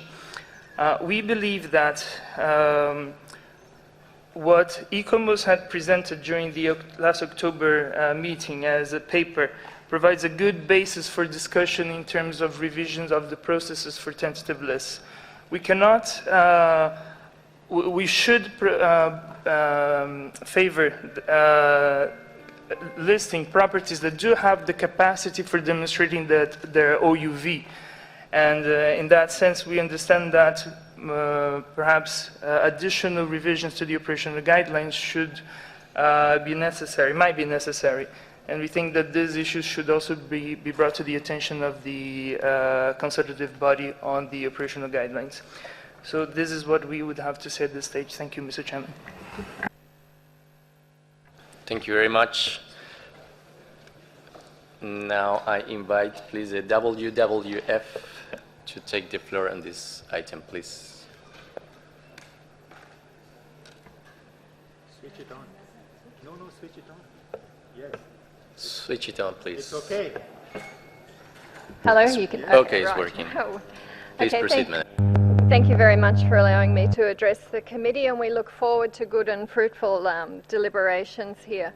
We're in contact with many delegations in many countries doing much of the same work as UNESCO, the World Heritage Committee members and IUCN, and that is to protect the outstanding values of the world's most special places. And we call on the committee to stay resolute in their work to do that. We've reflected on this report and we would like to add some suggestions to that. For us, it would help our work considerably if the committee were to provide better guidance on the social and economic benefits of World Heritage areas. It's very hard to sell just on the environment these days. You need to be able to also demonstrate those social and economic benefits in order to protect these places. We also think that it would be useful for early, positive and proactive advice to individual state parties on the conservation needs of their sites. We should ensure the functioning of ecosystems and explore transboundary cooperations. Many sites cross borders. We should look at the potential of corridors, interlinked habitat areas and the use of buffer zones for protection and for mitigation of threats. It would also be useful to start looking at areas beyond national jurisdiction and the values of World Heritage areas or World Heritage protection there. Implementation and guidance on conservation and management obligations would be useful, and also to start exploring the linkages to other multilateral environmental agreements such as the CBD and the HE targets. Finally, and most importantly, it's important that we ensure the means of implementation so that we actually have the capacity and resources to protect World Heritage sites for transmission to future generations. Thank you. Thank you very much, Madam, for your comments. Now I invite Germany to take the floor, please. Thank you, Mr. Chairman, and thank you, WWF, for your valuable intervention. And we really appreciate NGOs taking the floor here and also your work outside of this room to help to preserve these sites worldwide. I would like just to mention a very short point on this issue of benefits. We fully agree that benefits of World Heritage should be demonstrated to a wider audience, that it's essential to grant support, to gain wider support for these sites. And Germany is very happy to announce that from now on we'll be supporting IUCN in a specific project in this regard to explore in more detail the benefits of natural World Heritage sites worldwide. Thank you.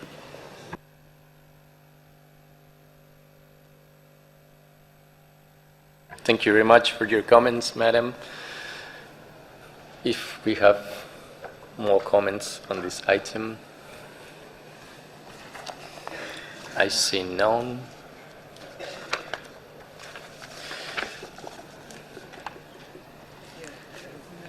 Perú.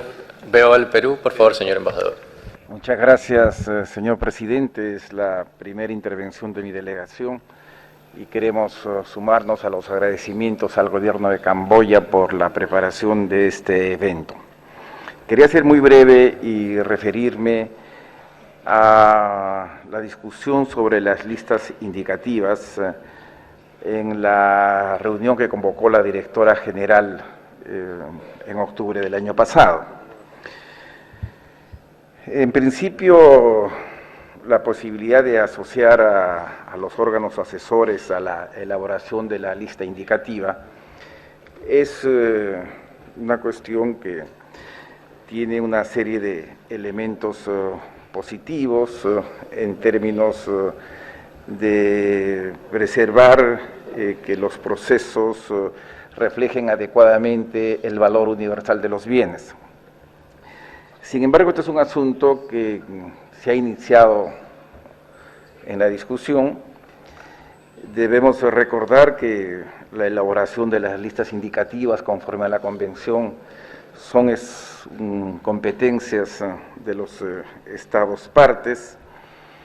Creemos que estas competencias no deberían debilitarse en ningún caso y pensamos que en su conjunto las conclusiones que se presentan en el documento anexo son una primera aproximación a este y a los demás temas que se discutieron en octubre. Creemos que, dada la importancia de estos temas, debería seguir discutiéndose con una mayor participación de los Estados partes y que se trata de un proceso complejo en el que debemos evaluar de una manera muy precisa cuál sería el futuro del procedimiento para elaborar las listas indicativas, fortaleciendo las competencias que en esta materia la Convención otorga a las partes. Gracias, señor presidente. Muchas gracias a usted, señor embajador. May now invite other committee members or observers for further comments on this issue. If not, I would like to invite Mr. Rao to present additional comments. Please, Mr. Rao, take the floor. Thank you, Mr. President. Thank the members of the committee and observers who have made comments on this particular document. This is indeed a very significant document, the initiative taken by the Director General, and we definitely need to monitor very closely the implementation of all the agreements that have been reached in that particular meeting. There were a number of comments that have been made, Mr. President. Some of them are in the nature of suggestions, not questions, so there is nothing by way of a response that perhaps I need to give. There were some suggestions, and for example, India mentioned about involving state parties in the meetings of the ABs. Now, I just want to clarify that the Secretariat and the ABs have biannual meetings twice a year, essentially to look at the decisions that the committee adopted and to share the work between us as to how we are going to implement those decisions and what reports we have to prepare. This is a working meeting. I don't think involving states parties in that process is essential.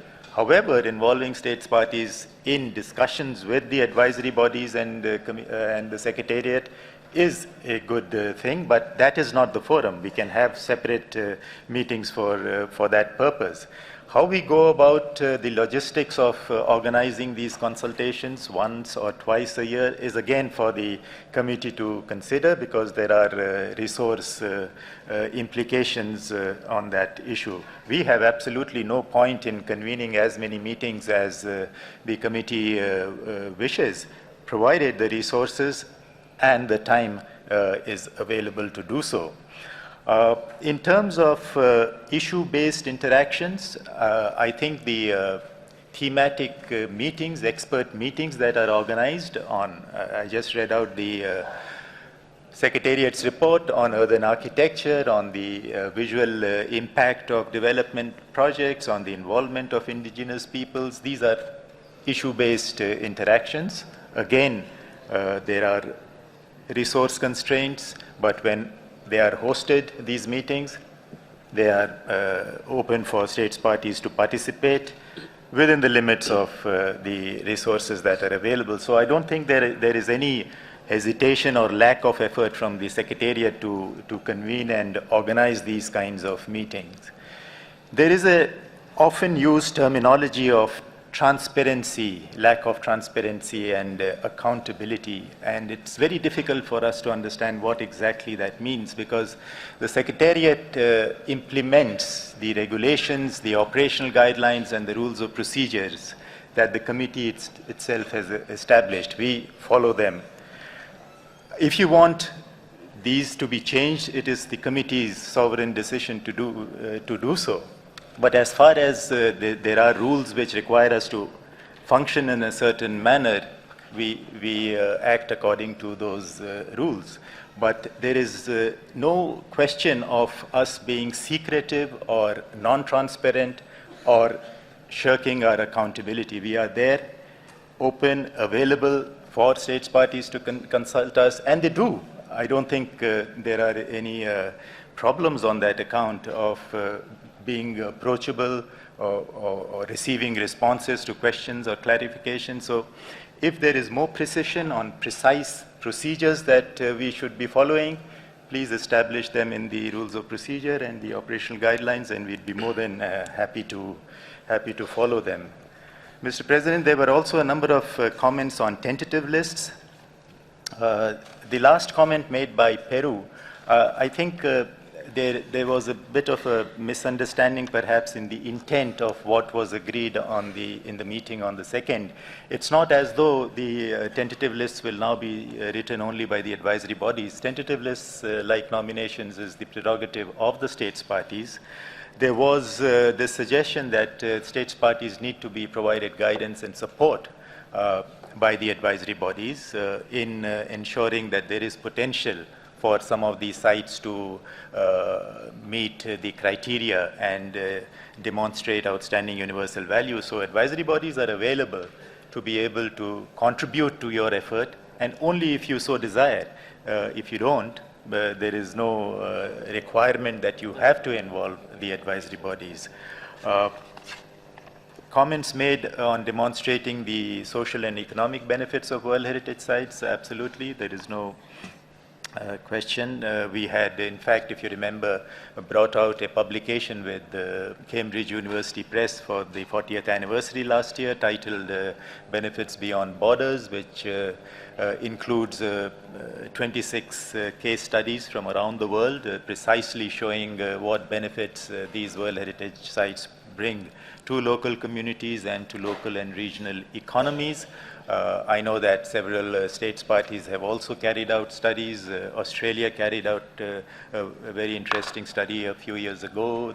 The United Kingdom has done, the United States have done. These are some of the studies that we are aware of, in which the economic, social, and environmental benefits of World Heritage Sites have been analyzed and published. Of course, there is a need for many more such studies to be carried out. Mr. President, I think I have touched upon the various comments that have been made. The remaining are by way of suggestions. There were a few comments made in relation to the advisory bodies, and perhaps you may wish to give them the floor as well. Thank you, Mr. President. Thank you very much, Mr. Rao. And of course, I would like to listen to the advisory body's remarks, but before I see the representative of India who wishes to take the floor, please, Mr. Ambassador. Thank you, Chair. I did hope that the advisory bodies would respond or be given the opportunity to respond to the suggestions, and I'm glad it's being done now. Dialogue is not just about meetings, it's also a state of mind. If you feel there is no problem, then there is a problem. And I think this has been expressed on the floor. It's been expressed at St. Petersburg. That is precisely why the Director General took that wonderful step. So it is not just about we have done enough. Obviously, you have not done enough. If you had, we wouldn't be discussing it. We wouldn't need to discuss it. Let me also add that the September meeting that the advisory bodies have, it is not that states parties need to participate in that meeting. It's a platform. It's an opportunity. And I'd welcome at least the advisory body that is hosting it this year, which is IUCN, to take the floor and tell us if it's possible to organize a small interaction between member states. You have to look for the opportunities. You have to create it. I would feel that there is definitely a problem, and if you talk of transparency, let me tell you that when reactive monitoring missions go, the World Heritage Center must file, their representative must file an independent report. You cannot have a situation where the advisory bodies and the World Heritage Center feel. There has to be a way in which that is done, and that is how professionalism comes. There are other instances. There are always ways to improve, and I think the time has come to take those steps. So if you feel there is no problem, then I think there is a problem. If there is a problem, I think we should look at ways of addressing it. I'd welcome the advisory bodies to take the floor. This is a theme that will recur through this meeting. At the January meeting, it was excellent, it was wonderful, but the senior management of the culture sector and the World Heritage Center left in 4 minutes. The legal advisor left in 6, which is not a bad thing actually. But you need to participate. And that's the point. You need to use every opportunity that you get to go for this dialogue. That's the point, Mr. Chair.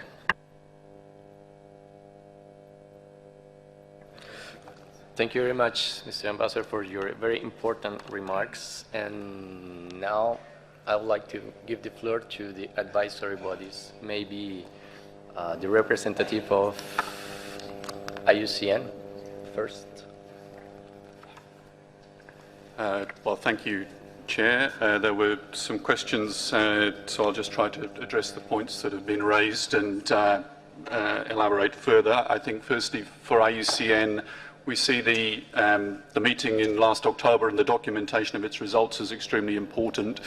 Within the organisation, we're currently just finalising what will be a management response to that, so there are some recommendations and we think we should indicate IUCN's position in relation to them as a transparent response to the points raised. So that we hope will be available at some stage later this week.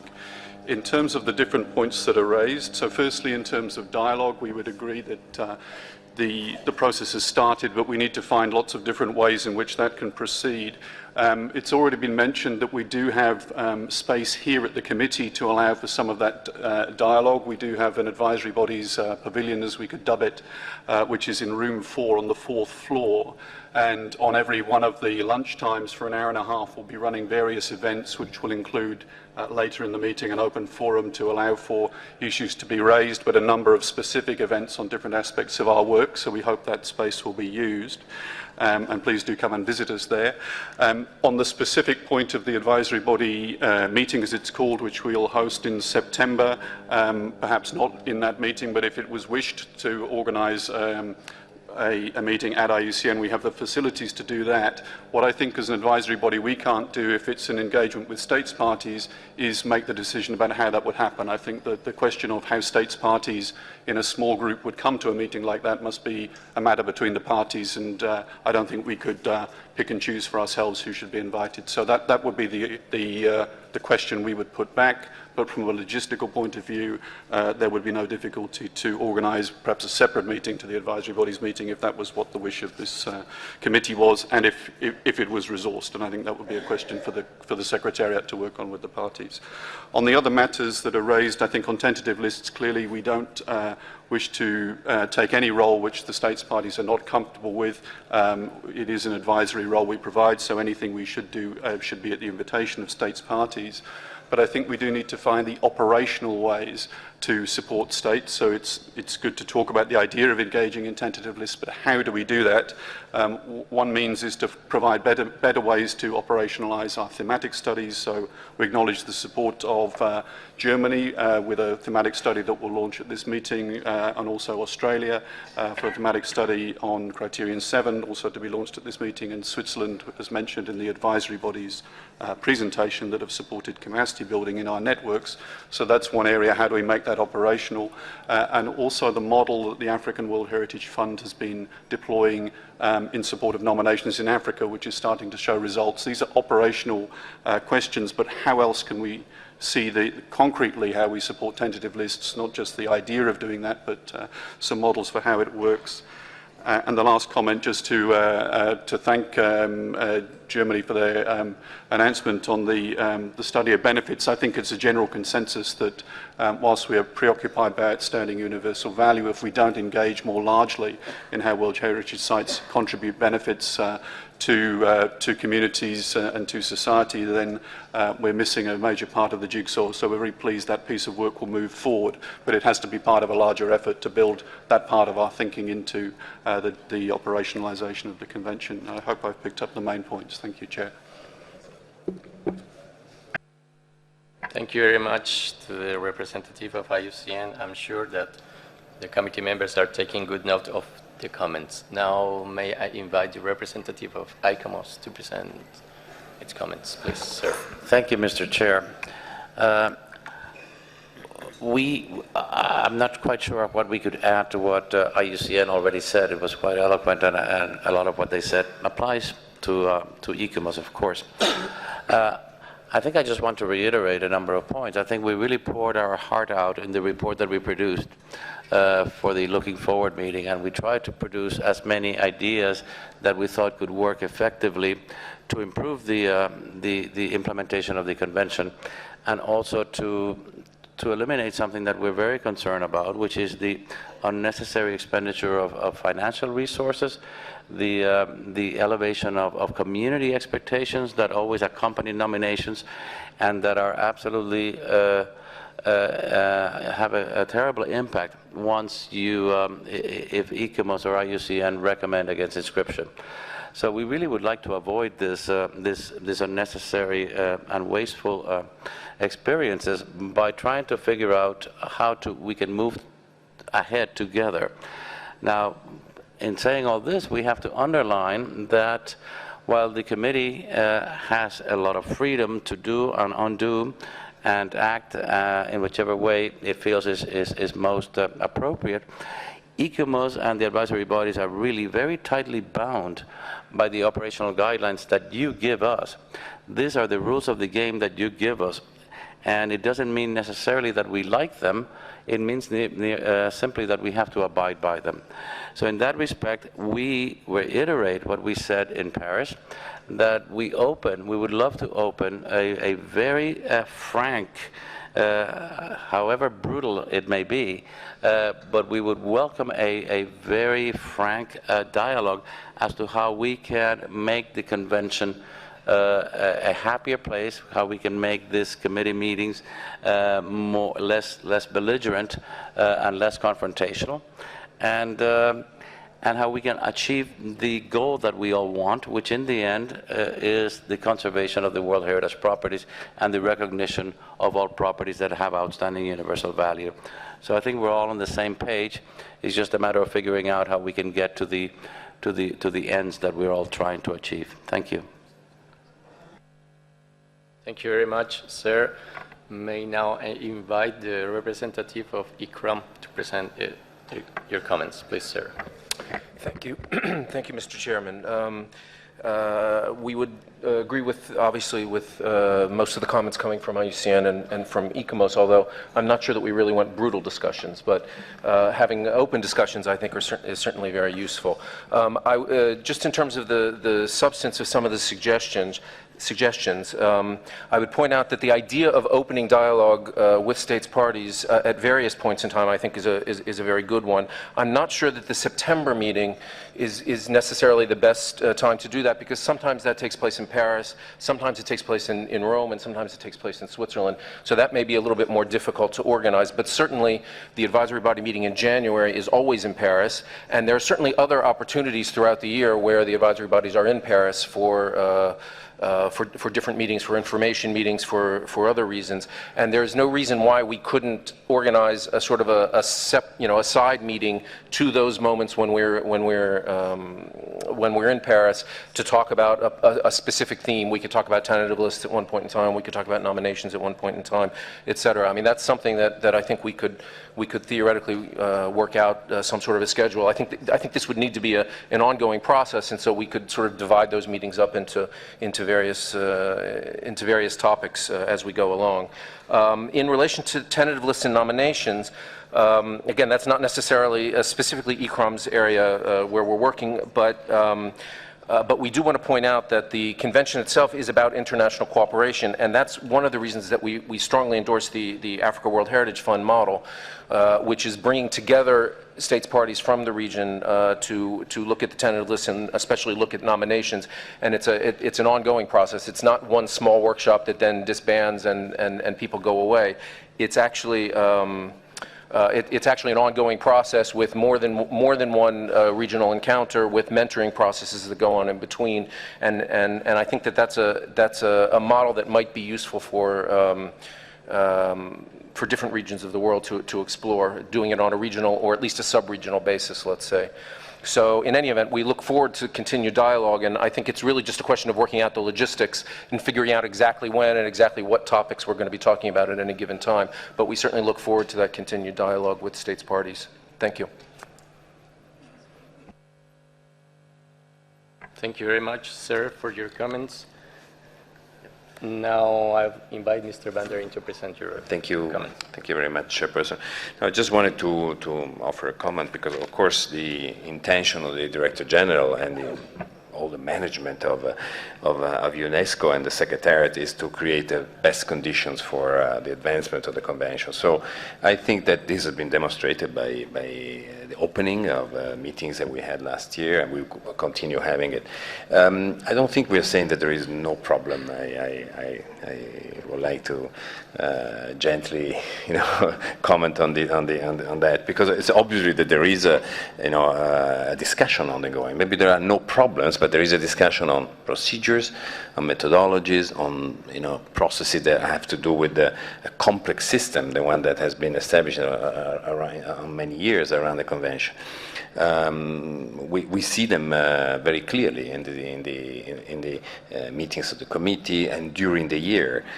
Some of them are easy to address because they're made up of, essentially a formalization of goodwill or whatever. Others have to do with the change that we have to bring into the system. Now, I think you have a working group on this. Operation Guidelines is the territory for this kind of innovation, exchanges. It will be a continuous process. So I would like to say that we're completely open to any discussion. I think the DG has demonstrated that, and we will continue. If there is a need to have more clarifications, more, say, information meetings, more moments in which this can be done, we will do it. And of course, anything that comes from the World Heritage Committee's decisions through the working group on the Operation Guidelines to your decision will be duly taken on board. This is our system. This is a service to the member states. So there is no, I don't see any opposition, if I can say. It's just a matter of fine-tuning the engine. Thank you. Thank you very much, Mr. Banderin. Do we have additional comments on this item after listening to the comments of committee members and the representative of the advisory bodies? If not, dear colleagues, I would like now to invite you to take a look on the document and the draft decision 37.5C. If we all agree with this document, we can adopt it.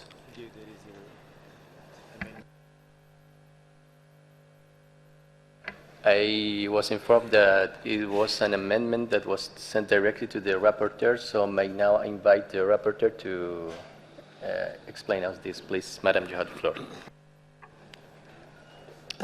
Thank you, Mr. Chair.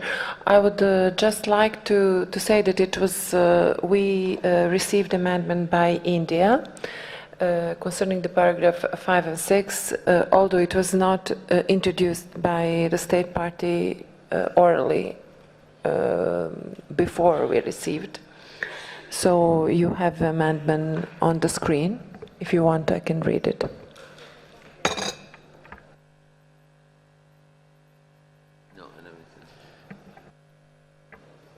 Thank you very much, Madam. Maybe invite the distinguished delegate of India to explain us your Thank you, Chair. Actually, this reflects the discussion over the last 10 minutes. And all it does is ask the World Heritage Center to prepare and implement over the next year a plan to encourage and enhance this dialogue. There is site-specific dialogue, which countries, member states are worried about, which may be nominations or inscriptions. There is issue-based dialogue, which is on processes and procedures. So how will you do that? And let the World Heritage Center prepare that. The second part is, having prepared and implemented it, please report to the next meeting of the committee on what you have done how you have done it, what are the outcomes and results. That's all. Thank you very much, Mr. Ambassador, for your explanations. So please now, dear colleagues, I invite you to take a look on the amendment presented by the delegation of India. If you have further comments on this.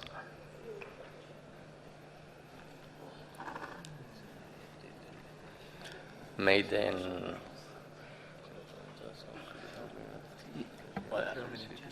Germany. Please, you have the floor. Thank you, Mr. Chairman, and thank you, India, for the proposal.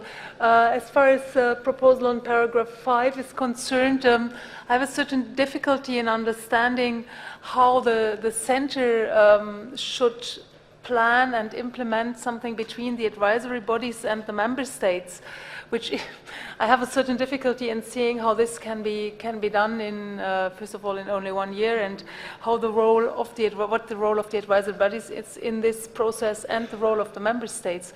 So maybe we can take a bit of discussion on this, and maybe we can hear the center how this can be done in 1 year, and we can hear the center and the advisory bodies on this. Thank you. Thank you very much. India, Russia, please, Madam Ambassador, you have the floor.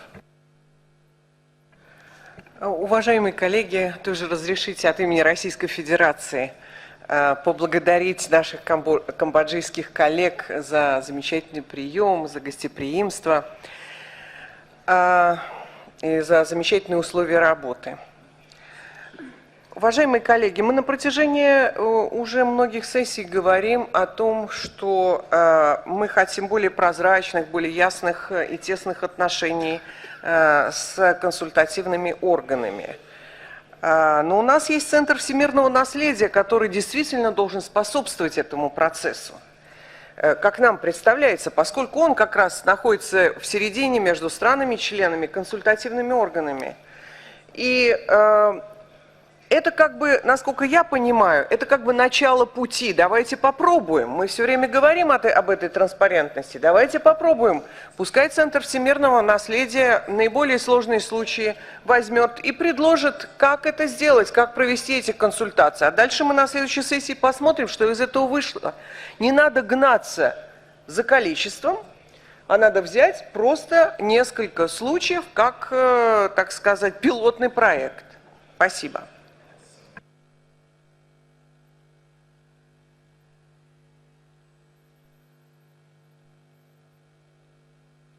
Thank you very much, Madam Ambassador. Do we have further comments? Maybe the Indian delegation would like to take the floor? No, Chair, I just, since the question was asked, you're right. I've often wondered how you do things in 1 year, like prepare state of conservation reports in 1 year and discuss them in the next. I agree. But dialogue is an ongoing process. We're not saying you will complete everything in 1 year. Please start. Let's review it after a year, and you will need to continue and continue and continue. Thank you, Chair. Thank you very much. Je vois la France. Madame, s'il vous plaît. Merci, Monsieur le Président. Non pas sur le fond, mais sur la forme, je voulais simplement vous indiquer que nous sommes à la disposition du secrétariat pour améliorer la formulation en français des amendements qui ont été proposés. Je vous remercie. Merci beaucoup, Madame. Bien sûr, nous comptons sur toi.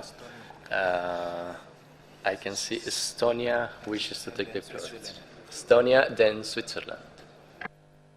Thank you very much. We think that if a World Heritage Center were to prepare and also implement a plan that really is about a dialogue between states parties and advisory bodies, maybe this is not the best possibility. And I think it's important, as the original proposal says, to encourage really all parties in this process. That means the center, the advisory bodies and the states parties to be involved in this work and to continue the efforts that have already been made. Thank you. Thank you very much, Madam. Now I invite the representative of Switzerland, please, to take the floor. Merci, Monsieur le Président. Acceptez que je commence moi aussi à remercier les autorités cambodgiennes pour l'accueil qu'elles nous ont réservé maintenant et l'accueil à venir. Monsieur le Président, j'interviens spontanément sur la proposition du délégué indien parce que je ne vois pas d'opposition fondamentale entre le texte qui a été barré et le texte qui est proposé. À la suite de la déléguée de l'Estonie, je pense que ce qui est barré ne devrait pas l'être et devrait continuer à constituer le cadre de référence global de l'interaction générale entre tous les États parties et que la proposition en bleu pourrait venir la compléter en quelque sorte, mais certainement pas la remplacer. Je vous remercie. Merci beaucoup, Monsieur le représentant. Maintenant, j'ai envie de le représentant du Qatar. شكرا سيد الرئيس. نتناول الكلمة للمرة الثانية هذا الصباح ونود ابتداء أن نشكر الحكومة الكمبودية على حسن الاستقبال والضيافة. أما فيما يتعلق بهذا النقاش فنعتقد بأن الجميع متفق على الحوار، ولكن نظن ونعتقد بأن ممثل الهند يطرح صيغة عملية لطريقة الحوار ولطريقة النقاش خلال يعني السنة القادمة. فنعتقد بأن هذا المقترح لكونه يصب في الناحية العملية لطريقة النقاش نقترح أنه مقترح جيد. شكرا.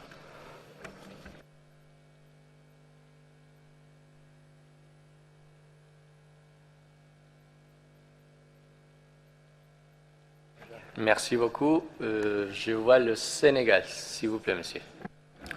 Merci, Monsieur le Président. Nous pensons que dans le système que nous avons, il y a un opérateur stratégique dans la mise en œuvre de la Convention, qui est le centre. Il faut vraiment faire de telle sorte qu'il puisse être l'interface, le point où toutes les synergies se rencontrent. De ce point de vue-là, nous pensons qu'il serait peut-être intéressant d'expérimenter la proposition qui a été faite par nos amis indiens. Merci.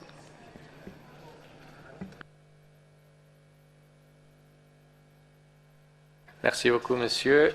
Ahora invito al representante de Colombia a tomar la palabra, por favor. Muchas gracias, señor presidente. En primer lugar, quisiéramos también agradecer al Reino de Camboya por la amabilidad, la hospitalidad y la generosidad con que nos alberga en este hermoso país. Me parece que hay nos parece que hay un punto de duda muy grande respecto a la transparencia en la redacción que se hace, y se hace tácitamente una acusación al Centro del Patrimonio Mundial que no nos parece conveniente. Creemos que cuando se habla de mejorar la transparencia, está quedando ese fondo de duda respecto a si el Centro del Patrimonio Mundial es transparente o no en su labor. Muchas gracias por sus comentarios. Je vois l'Algérie, s'il vous plaît, madame. Merci, Monsieur le Président.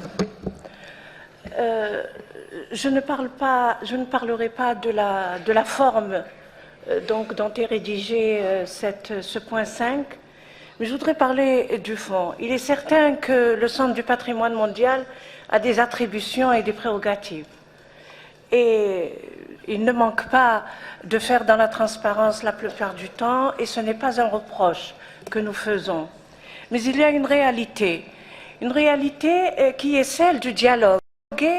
Les organes consultatifs sont par essence libres et indépendants. Un État dialogue avec son représentant qui est le Centre du patrimoine mondial.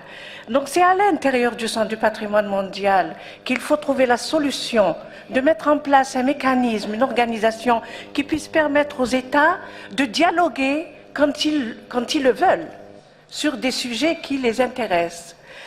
Bien sûr, il y a les groupes de travail, mais c'est des groupes qui se réunissent une fois l'an ou deux fois l'an et qui posent des problèmes de ressources actuellement. Donc nous sommes d'accord sur le principe tel qu'il est dit, tel qu'il est énoncé par l'Inde, je pense qu'il y a une différence entre la première rédaction et la deuxième, c'est que la rédaction actuelle propose du concret.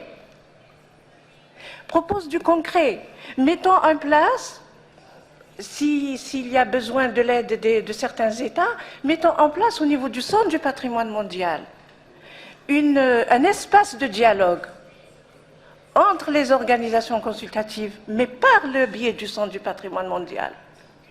Merci, Monsieur le Président. Merci beaucoup, Madame, pour votre commentaire. Maintenant, j'invite la Russie à prendre la parole. Madame. Спасибо большое, что вы мне второй раз дали слово. Уважаемые коллеги, мне кажется, что тут нет абсолютно противоречия между тем, что было предложено, и что предложено Индией. И мне бы казалось, что если говорить о проекте решения, то можно было бы оставить и часть, которую предложила Эстония и Швейцария, поскольку это звучит более общее о том, что нужна транспарентность, нужно усиление диалога в целом. А второе, это действительно некие конкретные шаги, с которых мы бы могли начать. А через год посмотреть, что из этого вышло, работает ли это или как-то по-другому это должно работать. Это, как, еще раз говорю, пилотный проект. Спасибо.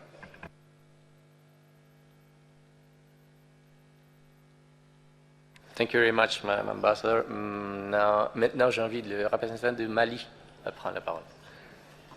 Merci, Monsieur le Président. Monsieur le Président, moi je pense que le dialogue existe déjà. On parle d'établir un dialogue, le dialogue existe. Le dialogue existe entre le Centre du patrimoine mondial, les États parties et les organes consultatifs. Il s'agit maintenant de l'améliorer. Au niveau du comité du patrimoine mondial, nous sommes l'aile politique de la mise en œuvre de la Convention. Les organes consultatifs, comme quelqu'un l'a si bien dit ici, s'inspirent essentiellement d'outils pratiques tels que les orientations. Et il nous faut, nous, membres du comité, maîtriser ces outils-là. Donc la première démarche consiste, si vous voulez, à maintenir dans le plan prévu ce renforcement des capacités dont je parlais tantôt des membres du comité. C'est extrêmement important. Et je pense que l'autre rôle fondamental doit être continué à être joué par le Centre du patrimoine mondial, qui joue ce rôle d'interface entre les États parties et les organes consultatifs. Sinon, le dialogue, il est là, il existe, mais il s'agit de l'approfondir. Je vous remercie. Merci beaucoup, monsieur. Maintenant, j'invite le représentant d'Irak à prendre la parole, s'il vous plaît. شكرا سيد الرئيس. في البداية نشكر الحكومة الكمبودية على حسن الضيافة وكرم الاستقبال. ونؤيد الاقتراح الهند على اقتراح أن يكون الحوار هادف وبناء بين الدول الأعضاء ومركز التراث العالمي، فالصياغة الهندية نراها أكثر فعالية من بقية الصياغات. شكرا جزيلا. Thank you very much for your comments.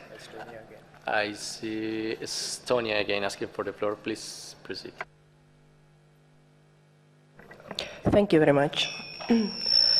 We think that perhaps one solution could also be that, as we have established the dialogue that has been going on, that we keep new 6th paragraph, and we learn at the next meeting about this process and the achievements that we have had.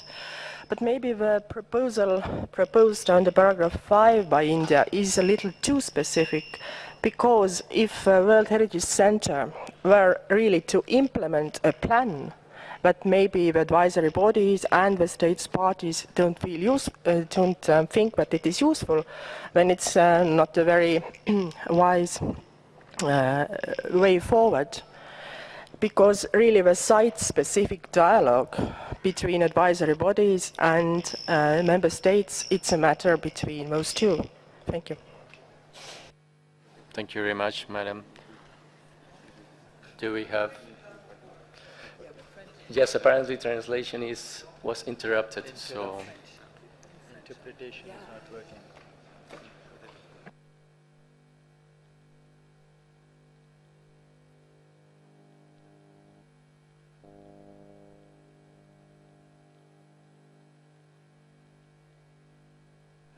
It's okay now?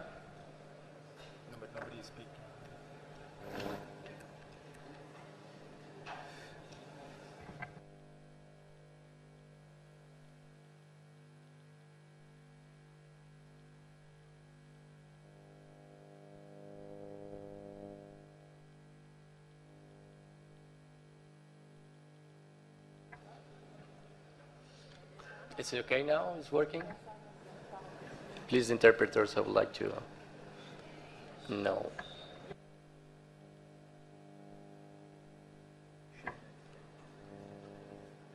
Is the Russian, Spanish, Arabic interpretation working?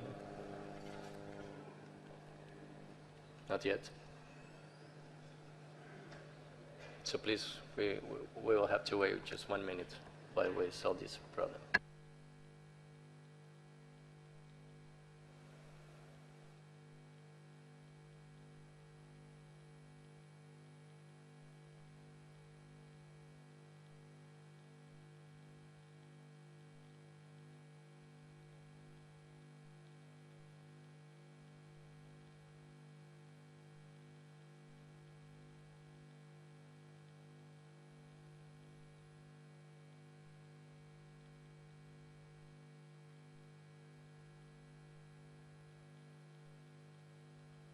Ask the people to see whether they're getting into. Okay, so You speak to the interpreters, you speak to the committee members and ask them whether they're getting in different languages.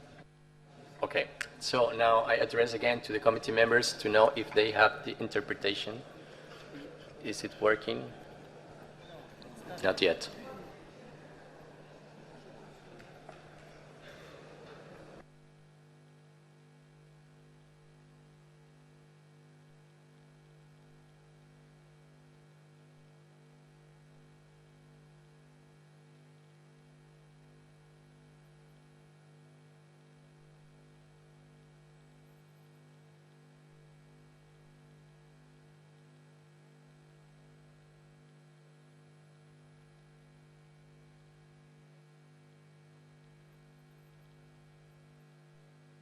Well, apparently we have an electrical problem in the cabin, so we won't have the chance, not even to get the French interpretation, which is blocking us to keep working in French or English, our working languages. So we still have to wait.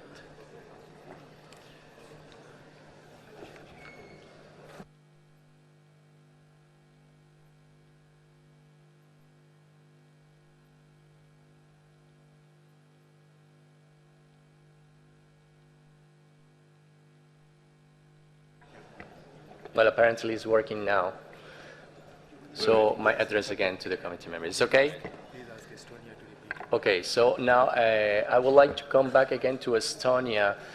Please, sir, if you can repeat your comments, because actually while you were speaking we had this electricity cut, so I would like to listen to you again. Thank you very much. Thank you very much. We were proposing that perhaps one solution would be also to keep the new paragraph 6 as was proposed by India. That would mean that we get to know at the next committee meeting the progress about this issue. But as the original paragraph 5, we prefer to keep it as it was, because we feel that the new proposal maybe is too specific. And we also think that a proposal to really prepare such a plan and moreover to implement a plan that is really an issue between advisory bodies and member states might cause some problems, because perhaps advisory bodies and member states, for instance, do not agree with this plan that has already been implemented by the proposal. And really also we would like to underline that the site-specific dialogue is between advisory bodies and member states. Thank you.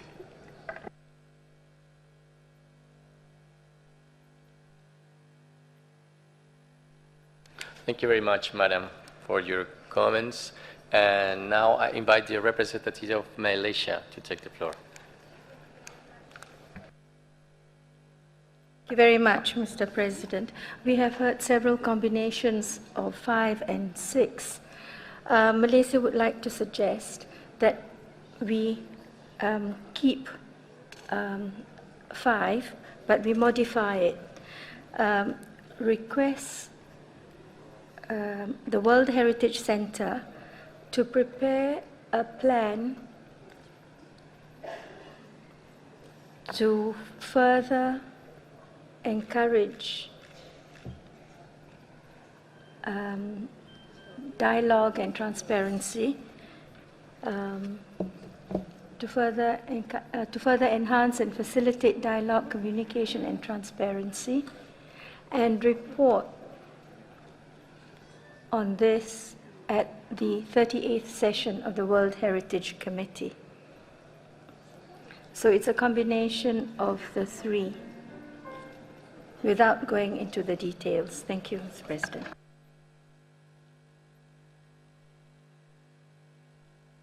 Thank you very much, Madam.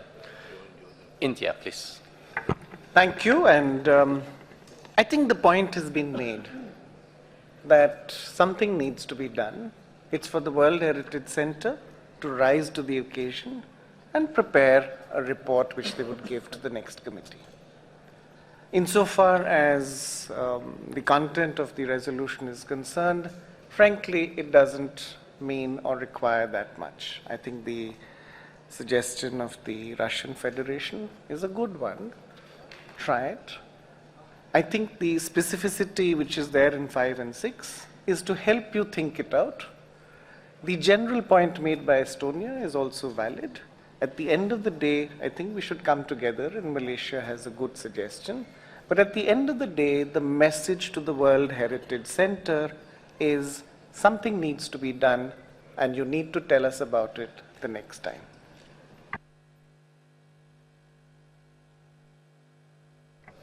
Thank you very much, Mr. Ambassador. Now I give the floor to the representative of Japan, please. Thank you, Chair. This is my first intervention, so I'd like to express our gratitude to the government of Cambodia for kindly hosting this meeting. Okay, as for this issue, Japanese delegation would like to support proposal by the Malaysia. Thank you. Thank you very much, Mr. Ambassador. Now I invite South Africa to take the floor, please.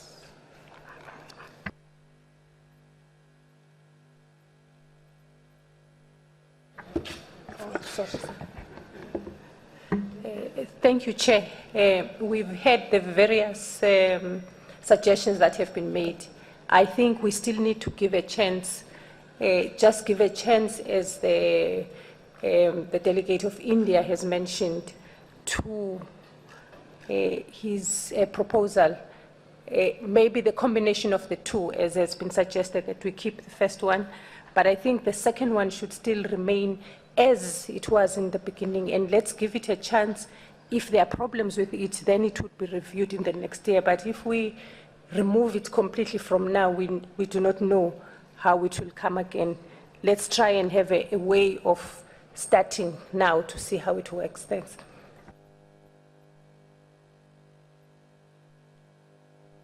Thank you, Madam. Do we have additional comments on this item? Je vois le Samira Zarab. S'il vous plaît, monsieur, vous avez la parole.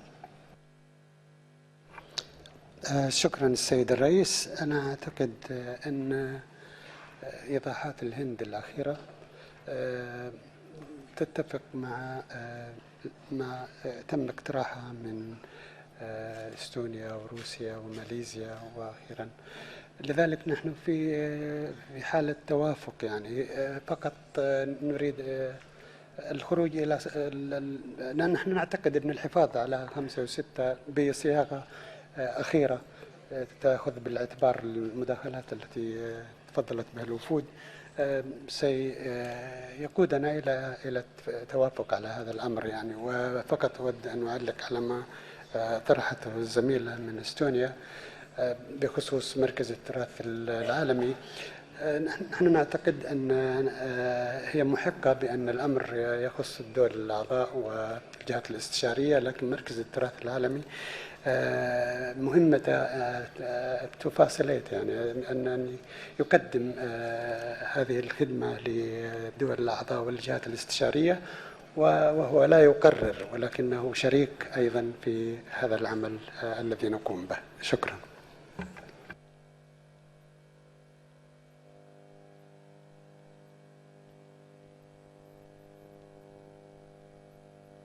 Merci beaucoup, monsieur. Et maintenant, j'invite la Suisse à prendre la parole, s'il vous plaît, monsieur.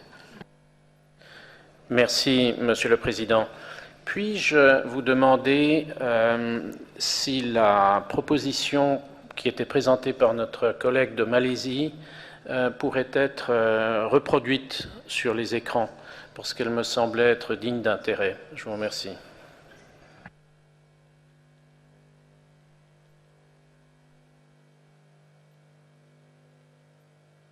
Oui, merci beaucoup, monsieur l'ambassadeur.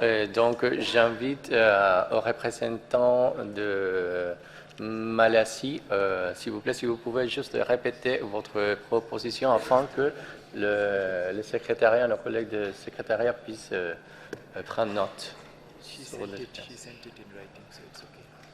Ah, okay. I was informed we already have it in writing, so we will ask our colleagues to put it on the screen.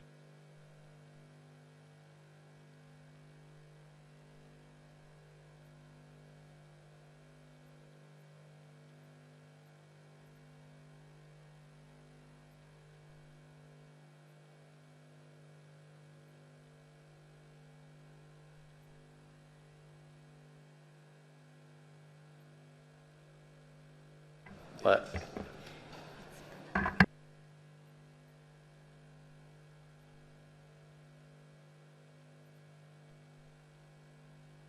Well, thank you. Anyhow, I would like just to invite the representative of Malaysia to explain us their remarks, because the colleagues of the Secretary, they would like to take note in order that it will be very well reflected. So, Madam, please, if you can repeat your proposals on the text. Thank you very much, President, but I need to see the draft resolution. I did not write it down.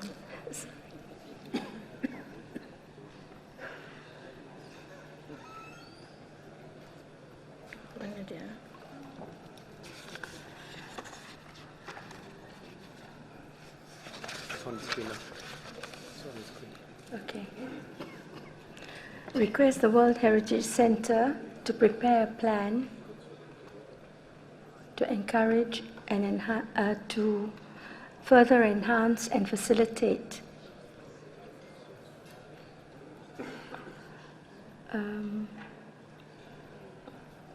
could I see number 5, please?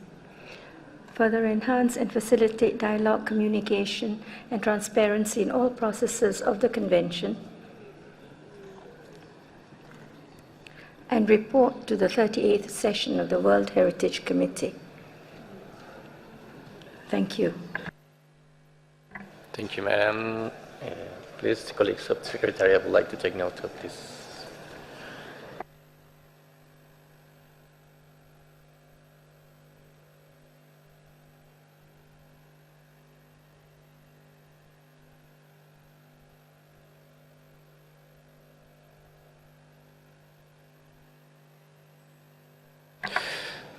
Maintenant, j'ai envie de la représentante de l'Algérie, s'il vous plaît. Merci, Monsieur le Président. Toujours dans le même esprit, mais peut-être en plus abrégé, nous proposons la rédaction suivante. Demande au Centre du patrimoine mondial d'engager au cours de l'année une démarche favorisant le dialogue et la communication dans le cadre de la mise en œuvre des mécanismes de la Convention. Le mot transparence n'y est pas parce que nous considérons que le dialogue et la communication sont les fondements de la transparence. Merci, Monsieur le Président. Merci beaucoup, Madame. La Suisse, vous avez la parole, s'il vous plaît. Oui, merci, Monsieur le Président. Je reprenais la parole pour suggérer ma compréhension de ce qui apparaît maintenant comme le point 7. Je ne le voyais pas comme point 7, mais comme remplacement de la deuxième partie du point 5 qui nous était soumise au départ. Ce à quoi je souscris. Et je tiens à ajouter que par ailleurs, je souscris également à la proposition alternative, mais de peu, de la déléguée de l'Algérie. Je rappelle dans ce contexte que notre collègue et distingué représentant de l'Inde nous avait fait savoir lors de sa dernière intervention que the wording itself was not to be much of a problem in as much as his concerns have been taken care of. I thank you. Merci beaucoup, Monsieur l'ambassadeur. Vous avez raison. Donc, maintenant, je passe la parole à la Fédération de Russie. Madame, s'il vous plaît. Уважаемые коллеги, ну вот мы сейчас занимаемся такой литературной работой. Это, конечно, важная для дипломатов работа, безусловно.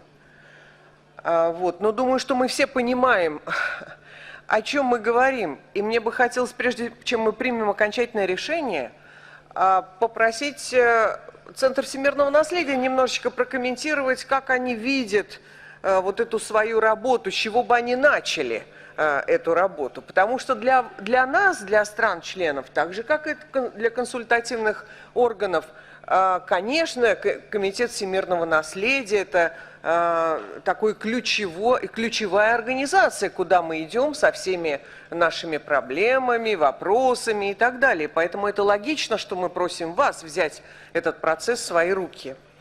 Спасибо.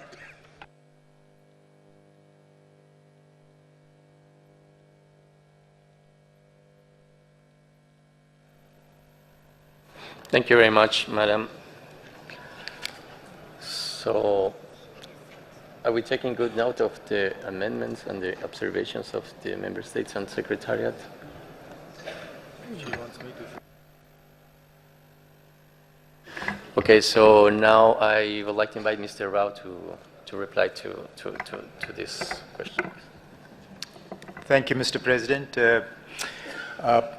I think the intent is very clear. The committee would like us to present to you a plan on how we facilitate, enhance, encourage dialogue and communication between the states parties and the advisory bodies. We can certainly make an attempt. Clearly, in my presentation of the document, I may have not been very clear in my communication skills, but never did I say that there is no problem. We said there are several opportunities during the year when this can happen, or if you want special opportunities to be created, we can certainly create them. There are financial and time constraints which have to be taken into account. Every time you want the advisory bodies involved, there is travel and their time cost involved. But taking all that into account, we will certainly put together a plan to show what are the opportunities that come up whenever there are meetings that are already scheduled, when there are visits by the advisory bodies to Paris available, or visits by advisory bodies to different states parties on missions, etc., that are available. We can document all that into an annual plan and communicate it to the states parties. That is our understanding of the intent at the moment, but certainly once this decision is adopted, we will have a dialogue with the states parties also to better understand what the specific needs are, and we can prepare a plan accordingly. Thank you, Mr. President. Thank you very much, Mr. Rao. So I think now we can maybe ask the rapporteur to read out the amendments as they have been presented. So please, Madam, proceed.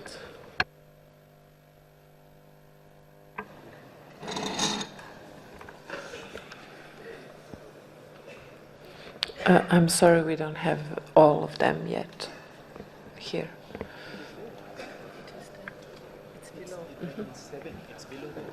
Okay. Encourages all parties concerned to further enhance and facilitate dialogue, communication, and transparency in all processes of the Convention, and report to the 38th session of the World Heritage Committee. Requests the World Heritage Center to initiate over the next year and implement a plan to encourage and enhance both issue-based interactions and site-specific dialogue between the advisory bodies and member states. Requests the World Heritage Center to present the actions taken and progress achieved on measures to improve transparency and accountability in the various processes of... Can you please put the screen up?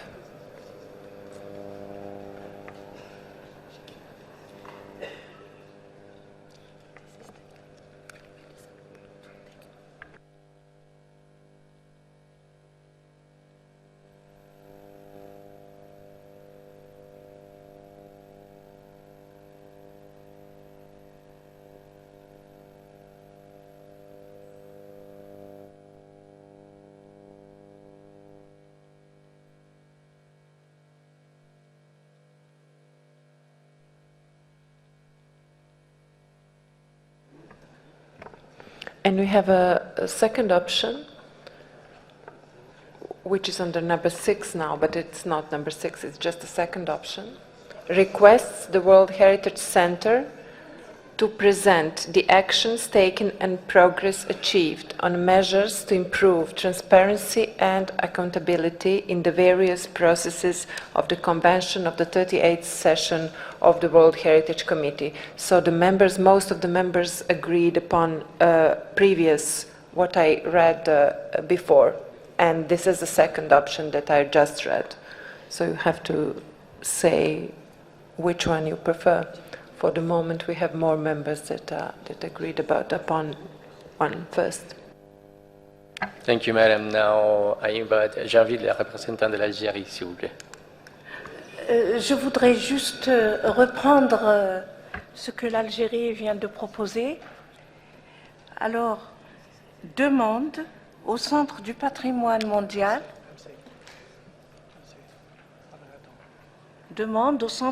du patrimoine mondial d'engager au cours de l'année une démarche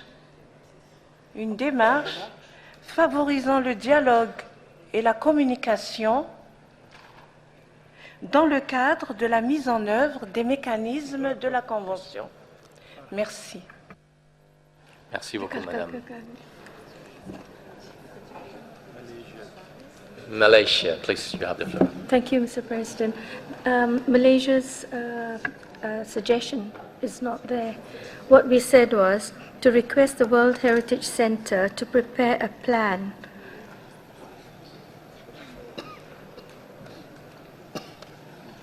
and then join it up with the original. Request the World Heritage Center to prepare a plan to further enhance and facilitate dialogue communication and present it to the 38th meeting. Thank you. Thank you, Madam.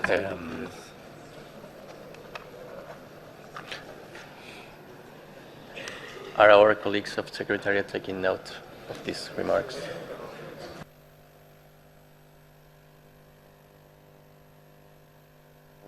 So just give 1 minute while they take note of this, please.